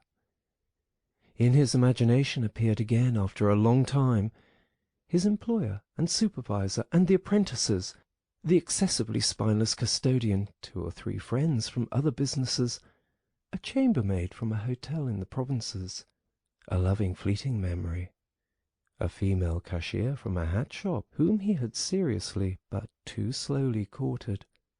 They all appeared mixed in with strangers or people he had already forgotten, but instead of helping him and his family, they were all unapproachable, and he was happy to see them disappear. But then he was in no mood to worry about his family. He was filled with sheer anger over the wretched care he was getting, even though he couldn't imagine anything which he might have an appetite for. Still, he made plans about how he could take from the larder what he at all account deserved, even if he wasn't hungry. Without thinking any more about how they might be able to give Gregor special pleasure, the sister now kicked some food or other very quickly into his room in the morning and at noon, before she ran off to her shop. And in the evening, quite indifferent to whether the food had perhaps only been tasted or, what happened most frequently, remained entirely undisturbed, she whisked it out with one sweep of her broom. The task of cleaning his room, which she now always carried out in the evening, could not be done any more quickly. Streaks of dirt ran along the walls. Here and there lay tangles of dust and garbage. At first, when his sister arrived, Gregor positioned himself in a particularly filthy corner, in order with this posture to make something of a protest. But he could have well stayed there for weeks without his sister changing her ways. In fact, she perceived the dirt as much as he did, but she had decided just to let it stay. In this business, with a touchiness which was quite new to her, and which had generally taken over the entire family, she kept watch to see that the cleaning of Gregor's room remained reserved for her. Once his mother had undertaken a major cleaning of Gregor's room, which he had only completed successfully after using a few buckets of water. But the extensive dampness made Gregor sick, and he lay supine, embittered and immobile on the couch. However, the mother's punishment was not delayed for long, for in the evening the sister had hardly observed the change in Gregor's room before she ran into the living-room, mightily offended, and, in spite of her mother's hand lifted high in entreaty, broke out in a fit of crying. Her parents, the father had of course woken up with a start in his armchair, at first looked at her astonished and helpless, until they started to get agitated. Turning to his right, the father heaped reproaches on the mother that she was not to take over the cleaning of Gregor's room from the sister, and, turning to his left, he shouted at the sister that she would no longer be allowed to clean Gregor's room ever again, while the mother tried to pull the father, beside himself in his excitement, into the bedroom. The sister, shaken by her crying fit, pounded on the table with her tiny fists, and Gregor hissed at all this, angry that no one thought about shutting the door and sparing him the sight of this commotion. But even when the sister, exhausted from her daily work, had grown tired of caring for Gregor as she had before, even then the mother did not have to come at all on her behalf, and Gregor did not have to be neglected, for now the cleaning woman was there. This old woman, who in her long life must have managed to survive the worst with the help of her bony frame, had no real horror of Gregor. Without being in the least curious, she had once, by chance, opened Gregor's door. At the sight of Gregor, who, totally surprised, began to scamper here and there, although no one was chasing him, She remained standing with her hands folded across her stomach, staring at him. Since then she did not fail to open the door furtively, a little every morning and evening, to look in on Gregor. At first she called him to her, with words which she presumably thought were friendly, like, "Come here for a bit, old dung beetle," or "Hey, look at the old dung beetle." Addressed in such a manner, Gregor answered nothing, but remained motionless in his place, as if the door had not been opened at all. If only, instead of allowing this cleaning woman to disturb him uselessly whenever she felt like it, they had given her orders to clean up his room every day. One day, in the early morning, a hard downpour, perhaps already a sign of the coming spring, struck the window-panes, when the cleaning woman started up once again with her usual conversation. Gregor was so bitter that he turned towards her, as if for an attack, although slowly and weakly. But instead of being afraid of him, the cleaning woman merely lifted up a chair standing close by the door, and as she stood there with her mouth wide open, her intention was clear. She would close her mouth only when the chair in her hand had been thrown down on Gregor's back. "This goes no further, all right?"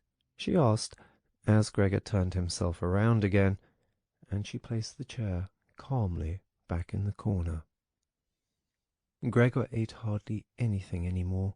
Only when he chanced to move past the food which had been prepared did he, as a game, take a bit into his mouth, hold it there for hours, and generally spit it out again.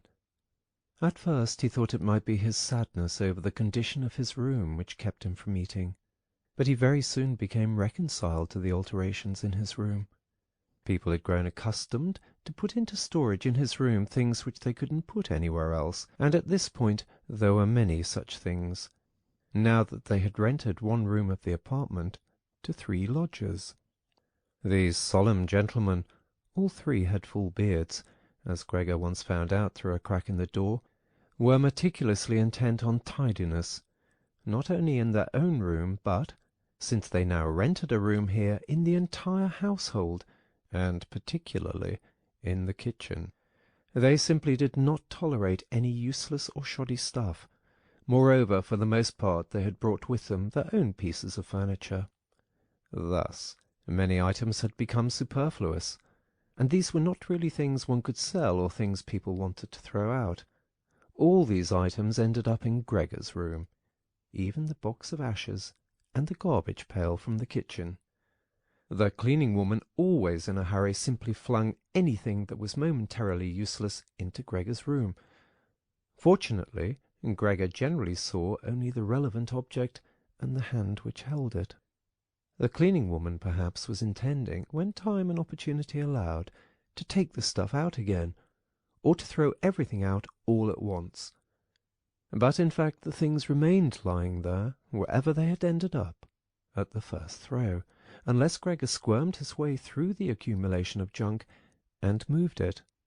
At first he was forced to do this, because otherwise there was no room for him to creep around, but later he did it with a growing pleasure, although after such movements, tired to death and feeling wretched, he didn't budge for hours.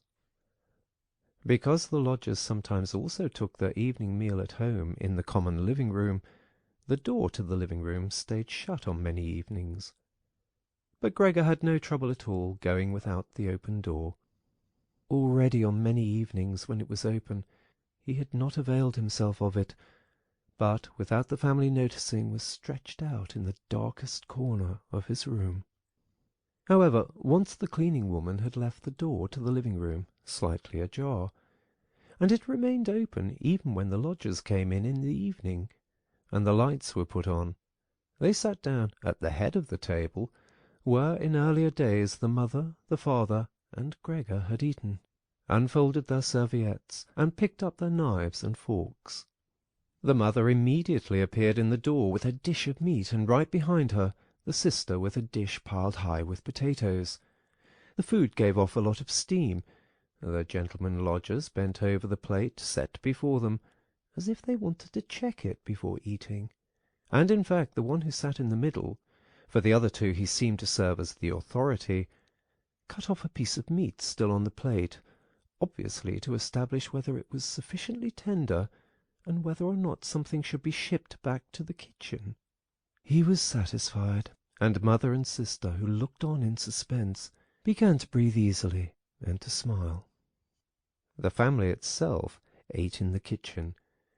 In spite of that, before the father went into the kitchen, he came into the room and, with a single bow, cap in hand, made a tour of the table.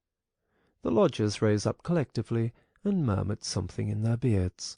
Then, when they were alone, they ate almost in complete silence.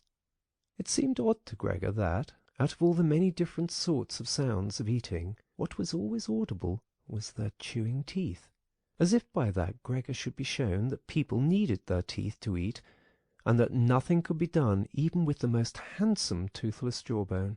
"I really do have an appetite," Gregor said to himself sorrowfully, "but not for these things. How these lodgers stuff themselves! And I am dying." On this very evening, the violin sounded from the kitchen. Gregor didn't remember hearing it at all through this period.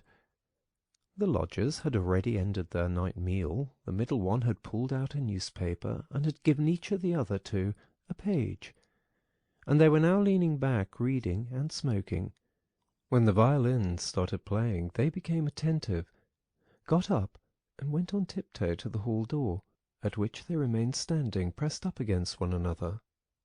They must have been audible from the kitchen, because the father called out, "Perhaps the gentlemen don't like the playing. It can be stopped at once." "On the contrary," stated the lodger in the middle, "might the young woman not come into us and play in the room here, where it is really much more comfortable and cheerful?" "Oh, thank you," cried out the father, as if he were the one playing the violin. The men stepped back into the room and waited.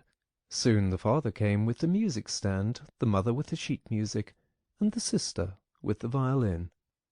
The sister calmly prepared everything for the recital. The parents, who had never previously rented a room and therefore exaggerated their politeness to the lodgers, dared not sit on their own chairs. The father leaned against the door, his right hand stuck between two buttons of his buttoned-up uniform. The mother, however, accepted a chair offered by one lodger. Since she let the chair sit where the gentleman had chanced to put it, she sat to one side in a corner. The sister began to play. The father and mother, one on each side, followed attentively the movements of her hands. Attracted by the playing, Gregor had ventured to advance a little further forward, and his head was already in the living-room. He scarcely wondered about the fact that recently he had had so little consideration for the others. Earlier this consideration had been something he was proud of, and for that very reason he would have had, at this moment, more reason to hide away, because as a result of the dust which lay all over his room and flew around with the slightest movement, he was totally covered in dirt. On his back and his sides he carted around with him dust, threads, hair, and remnants of food. His indifference to everything was much too great for him to lie on his back and scour himself on the carpet, as he had often done earlier during the day. In spite of his condition, he had no timidity about inching forward a bit on the spotless floor of the living-room. In any case, no one paid him any attention. The family was all caught up in the violin-playing. The lodgers, by contrast, who for the moment had placed themselves, hands in their trouser pockets, behind the music-stand, much too close to the sister, so that they could all see the sheet music, something that must certainly bother the sister, soon drew back to the window, conversing in low voices with bowed heads, where they remained, worriedly observed by his father. It now seemed really clear that, having assumed that they were to hear a beautiful or entertaining violin recital, they were disappointed, and were allowing their peace and quiet to be disturbed only out of politeness. The way in which they all blew smoke from their cigars out of their noses and mouths, in particular, led one to conclude that they were very irritated. And yet his sister was playing so beautifully. Her face was turned to the side, her gaze followed the score intently and sadly. Gregor crept forward still a little further, keeping his head close against the floor in order to be able to catch her gaze if possible. Was he an animal that music so captivated him? For him, it was as if the way to the unknown nourishment he craved was revealing itself. He was determined to press forward, write to his sister, to tug at her dress, and to indicate to her in this way that she might still come with her violin into his room. Because here no one valued the recital as he wanted to value it. He did not wish to let it go from his room any more, at least not as long as he lived. His frightening appearance would for the first time become useful to him. He wanted to be at all the doors of his room simultaneously and snarl back at the attackers. However, his sister should not be compelled, but would remain with him voluntarily. She would sit next to him on the sofa, bend down her ear to him, and he would then confide in her that he firmly intended to send her to the conservatory, and that, if his misfortune had not arrived in the interim, he would have declared all of this last Christmas. Had Christmas really already come and gone? And would have brooked no argument. After this explanation his sister would break out in tears of emotion, and Gregor would lift himself up to her armpit and kiss her throat, which she, from the time she started going to work, had left exposed without a band or a collar. "Mr. Samsa," called out the middle lodger to the father, and, without uttering a further word, pointed his index finger at Gregor as he was moving slowly forward. The violin fell silent. The middle lodger smiled, first shaking his head once at his friends, and then looked down at Gregor once more. Rather than driving Gregor back again, the father seemed to consider it of prime importance to calm down the lodgers, although they were not at all upset, and Gregor seemed to entertain them more than the violin recital. The father hurried over to them, and, with outstretched arms, tried to push them into their own room, and simultaneously to block their view of Gregor with his own body. At this point they became really somewhat irritated, although one no longer knew whether that was because of the father's behaviour or because of knowledge they had just acquired that they had, without knowing it, a neighbour like Gregor. They demanded explanations from his father, raised their arms to make their points, tugged agitatedly at their beards, and moved back towards their room quite slowly. In the meantime, the isolation which had suddenly fallen upon his sister after the sudden breaking off of the recital had overwhelmed her. She had held on to the violin and bow in her limp hands for a little while, and had continued to look at the sheet music as if she was still playing. All at once she pulled herself together, placed the instrument in her mother's lap — the mother was still sitting in her chair, having trouble breathing, for her lungs were labouring — and had run into the next room, which the lodgers, pressured by the father, were already approaching more rapidly. One could observe how, under the sister's practised hands, the sheets and pillows on the beds were thrown on high and arranged. Even before the lodgers had reached the room, she was finished fixing the beds and was slipping out. The father seemed so gripped once again with his stubbornness that he forgot about the respect which he always owed to the renters. He pressed on, until at the door of the room the middle gentleman stamped loudly with his foot, and thus brought the father to a standstill. "I hereby declare," the middle lodger said, raising his hand and casting his glance both on the mother and the sister, "that considering the disgraceful conditions prevailing in this apartment and family," with this he spat decisively on the floor, "I immediately cancel my room. I will, of course, pay nothing at all for the days which I have lived here. On the contrary, I shall think about whether or not I will initiate some sort of action against you, something which, believe me, will be very easy to establish." He fell silent and looked directly in front of him, as if he were waiting for something. In fact, his two friends immediately joined in with their opinions. "We also give notice." At that, he seized the door-handle, banged the door shut, and locked it. The father groped his way tottering to his chair and let himself fall in it. It looked as if he was stretching out for his usual evening snooze, but the heavy nodding of his head, which looked as if it was without support, showed that he was not sleeping at all. Gregor had lain motionless the entire time in the spot where the lodgers had caught him. Disappointment with the collapse of his plan, and perhaps also weakness brought on by his severe hunger, made it impossible for him to move. He was certainly afraid that a general disaster would break over him at any moment, and he waited. He was not even startled when the violin fell from his mother's lap, out from under her trembling fingers, and gave off a reverberating tone. "My dear parents," said the sister, banging her hand on the table by way of an introduction, "things cannot go on any longer in this way. Maybe if you don't understand that, well, I do.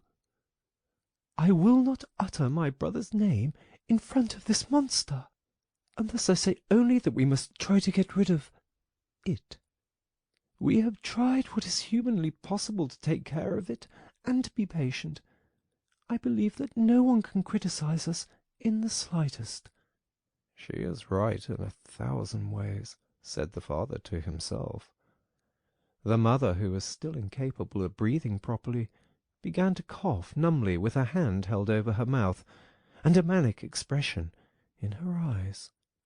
The sister hurried over to her mother and held her forehead. The sister's words seemed to have led the father to certain reflections. He sat upright, played with his uniform hat among the plates which still lay on the table from the lodger's evening meal, and looked, now and then, at the motionless Gregor. End of Chapter 3, Part 1.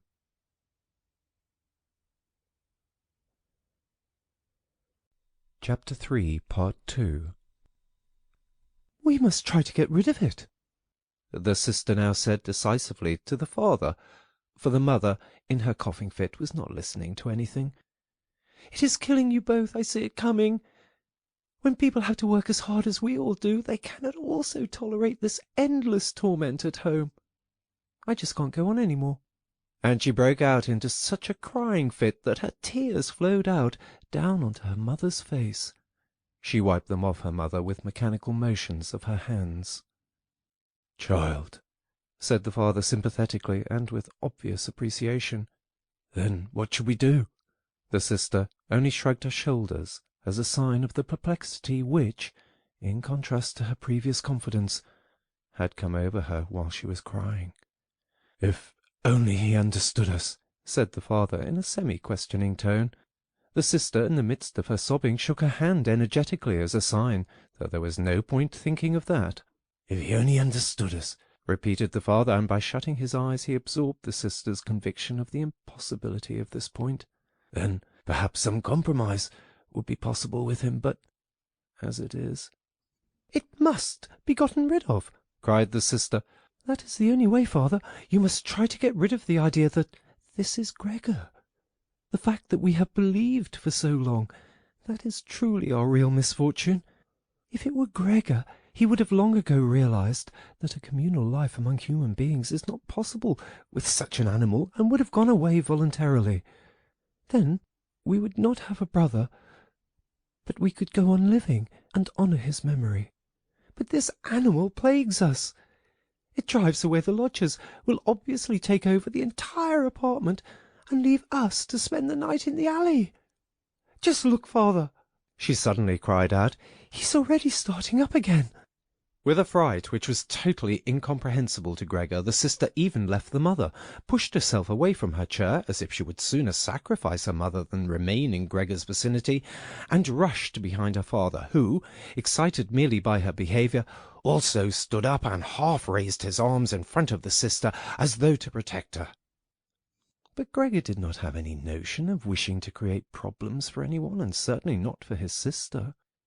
He had just started to turn himself around in order to creep back into his room, quite a startling sight, since, as a result of his suffering condition, he had to guide himself through the difficulty of turning around with his head, in the process lifting and banging it against the floor several times. He paused and looked around. His good intentions seemed to have been recognized. The fright had only lasted for a moment. Now they looked at him in silence and sorrow. His mother lay in her chair with her legs stretched out and pressed together. Her eyes were almost shut from weariness. The father and sister sat next to one another. The sister had set her hands around the father's neck. "Now perhaps I can actually turn myself around," thought Gregor, and began the task again. He couldn't stop puffing at the effort, and had to rest now and then. Besides, no one was urging him on. It was all left to him on his own. When he had completed turning around, he immediately began to wander straight back. He was astonished at the great distance which separated him from his room, and did not understand in the least how, in his weakness, he had covered the same distance a short time before, almost without noticing it. Constantly intent only on creeping along quickly, he hardly paid any attention to the fact that no word or cry from his family interrupted him. Only when he was already in the door did he turn his head, not completely, because he felt his neck growing stiff. At any rate, he saw that behind him nothing had changed, only the sister was standing up. His last glimpse brushed over the mother, who was now completely asleep. Hardly was he inside his room, when the door was pushed shut very quickly, bolted fast, and barred. Gregor was startled by the sudden commotion behind him, so much so that his little limbs bent double under him. It was his sister who had been in such a hurry. She had stood up right away, had waited, and had then sprung forward nimbly. Gregor had not heard anything of her approach. She cried out, "Finally!" to her parents, as she turned the key in the lock. What now? Gregor asked himself, and looked around him in the darkness. He soon made the discovery that he could no longer move at all. He was not surprised at that. On the contrary, it struck him as unnatural that up to this point he had really been able to move around with these thin little legs. Besides, he felt relatively content. True, he had pains throughout his entire body, but it seemed to him that they were gradually becoming weaker and weaker, and would finally go away completely. The rotten apple in his back, and the inflamed surrounding area, entirely covered with white dust, he hardly noticed. He remembered his family with deep feelings of love. In this business, his own thought that he had to disappear was, if possible, even more decisive than his sister's. He remained in this state of empty and peaceful reflection until the tower clock struck 3 o'clock in the morning. From the window he witnessed the beginning of a general dawning outside. Then, without willing it, his head sank all the way down, and from his nostrils flowed out weakly his last breath. Early in the morning the cleaning woman came. In her sheer energy and haste, she banged all the doors in precisely the way people had already asked her to avoid, so much so that once she arrived a quiet sleep was no longer possible anywhere in the entire apartment.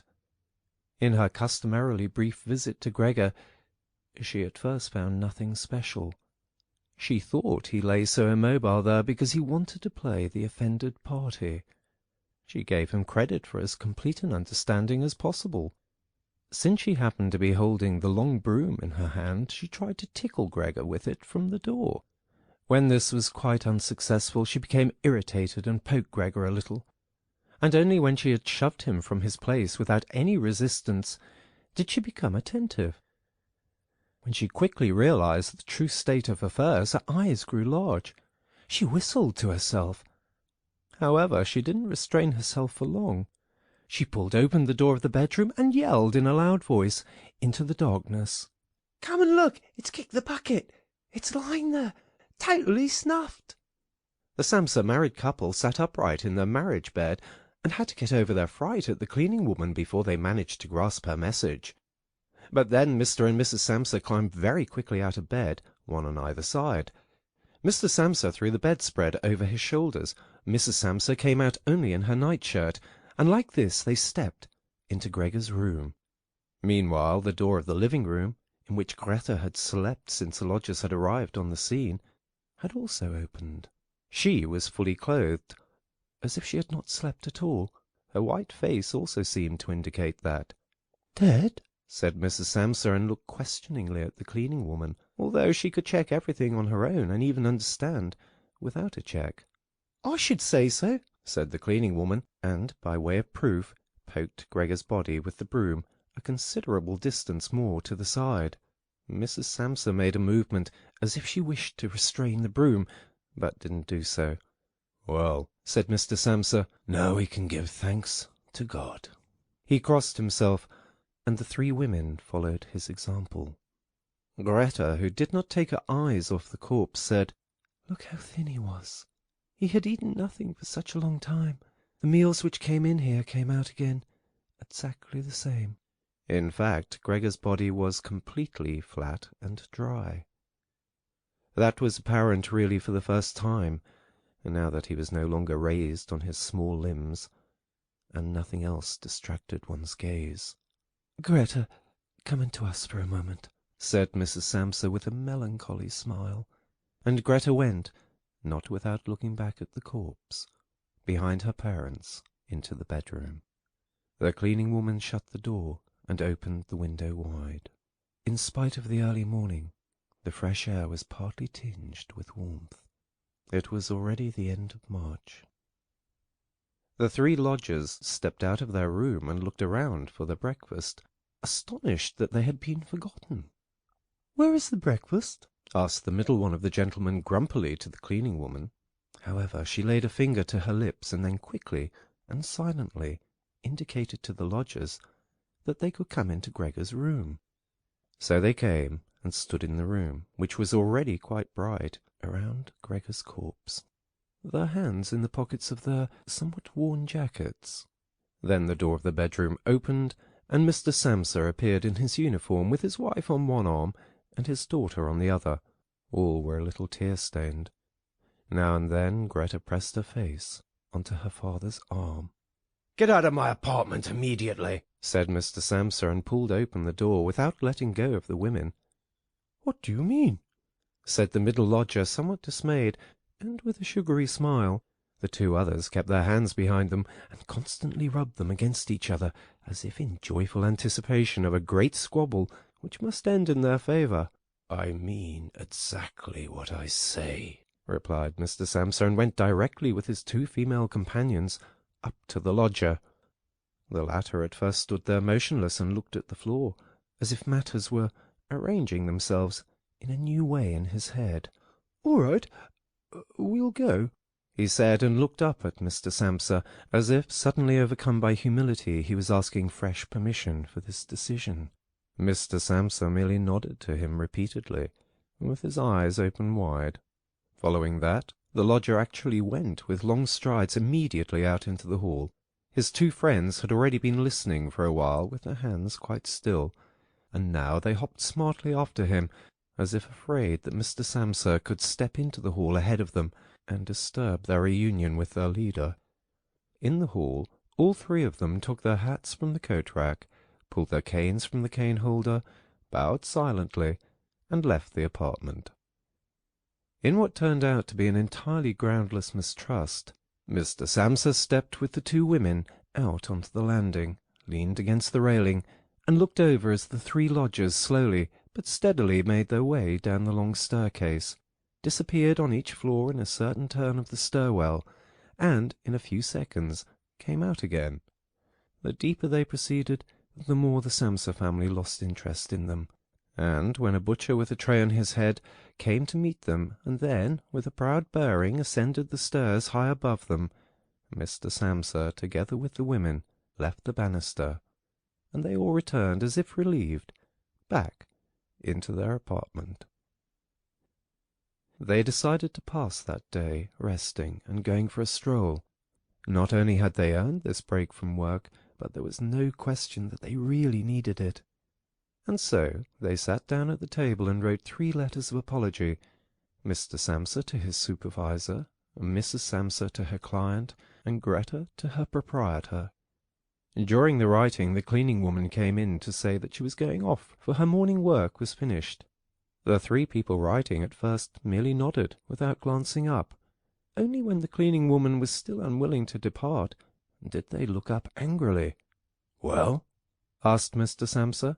The cleaning woman stood smiling in the doorway, as if she had had a great stroke of luck to report to the family, but would only do so if she was asked directly. The almost upright small ostrich feather in her hat, which had irritated Mr. Samsa during her entire service, swayed lightly in all directions. "All right, then, what do you really want?" asked Mrs. Samsa, whom the cleaning lady still usually respected. "Well," answered the cleaning woman, smiling so happily she couldn't go on speaking right away, "about how that rubbish in the next room should be thrown out. You mustn't worry about it. It's all taken care of." Mrs. Samsa and Greta bent down to their letters, as though they wanted to go on writing. Mr. Samsa, who noticed that the cleaning woman wanted to start describing everything in detail, decisively prevented her with an outstretched hand. But since she was not allowed to explain, she remembered the great hurry she was in, and called out, clearly insulted, "Bye-bye, everyone!" turned around furiously and left the apartment with a fearful slamming of the door. "This evening she'll be let go," said Mr. Samsa, but he got no answer from either his wife or from his daughter, because the cleaning woman seemed to have upset once again the tranquillity they had just attained. They got up, went to the window, and remained there with their arms about each other. Mr. Samsa turned around in his chair in their direction and observed them quietly for a while. Then he called out, "All right, come here then. Let's finally get rid of old things, and have a little consideration for me."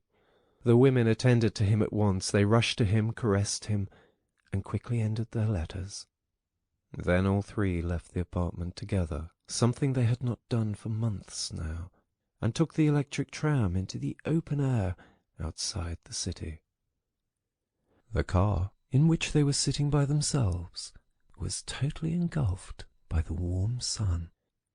Leaning back comfortably in their seats, they talked to each other about future prospects, and they discovered that on closer observation these were not bad at all, for the three of them had employment about which they had not really questioned each other at all, which was extremely favourable, and with especially promising prospects.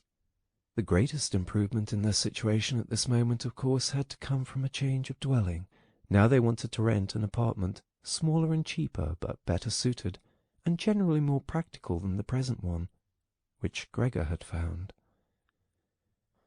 While they amused themselves in this way, it struck Mr. and Mrs. Samsa almost at the same moment how their daughter, who was getting more animated all the time, had blossomed recently, in spite of all the troubles which had made her cheeks pale, into a beautiful and voluptuous young woman.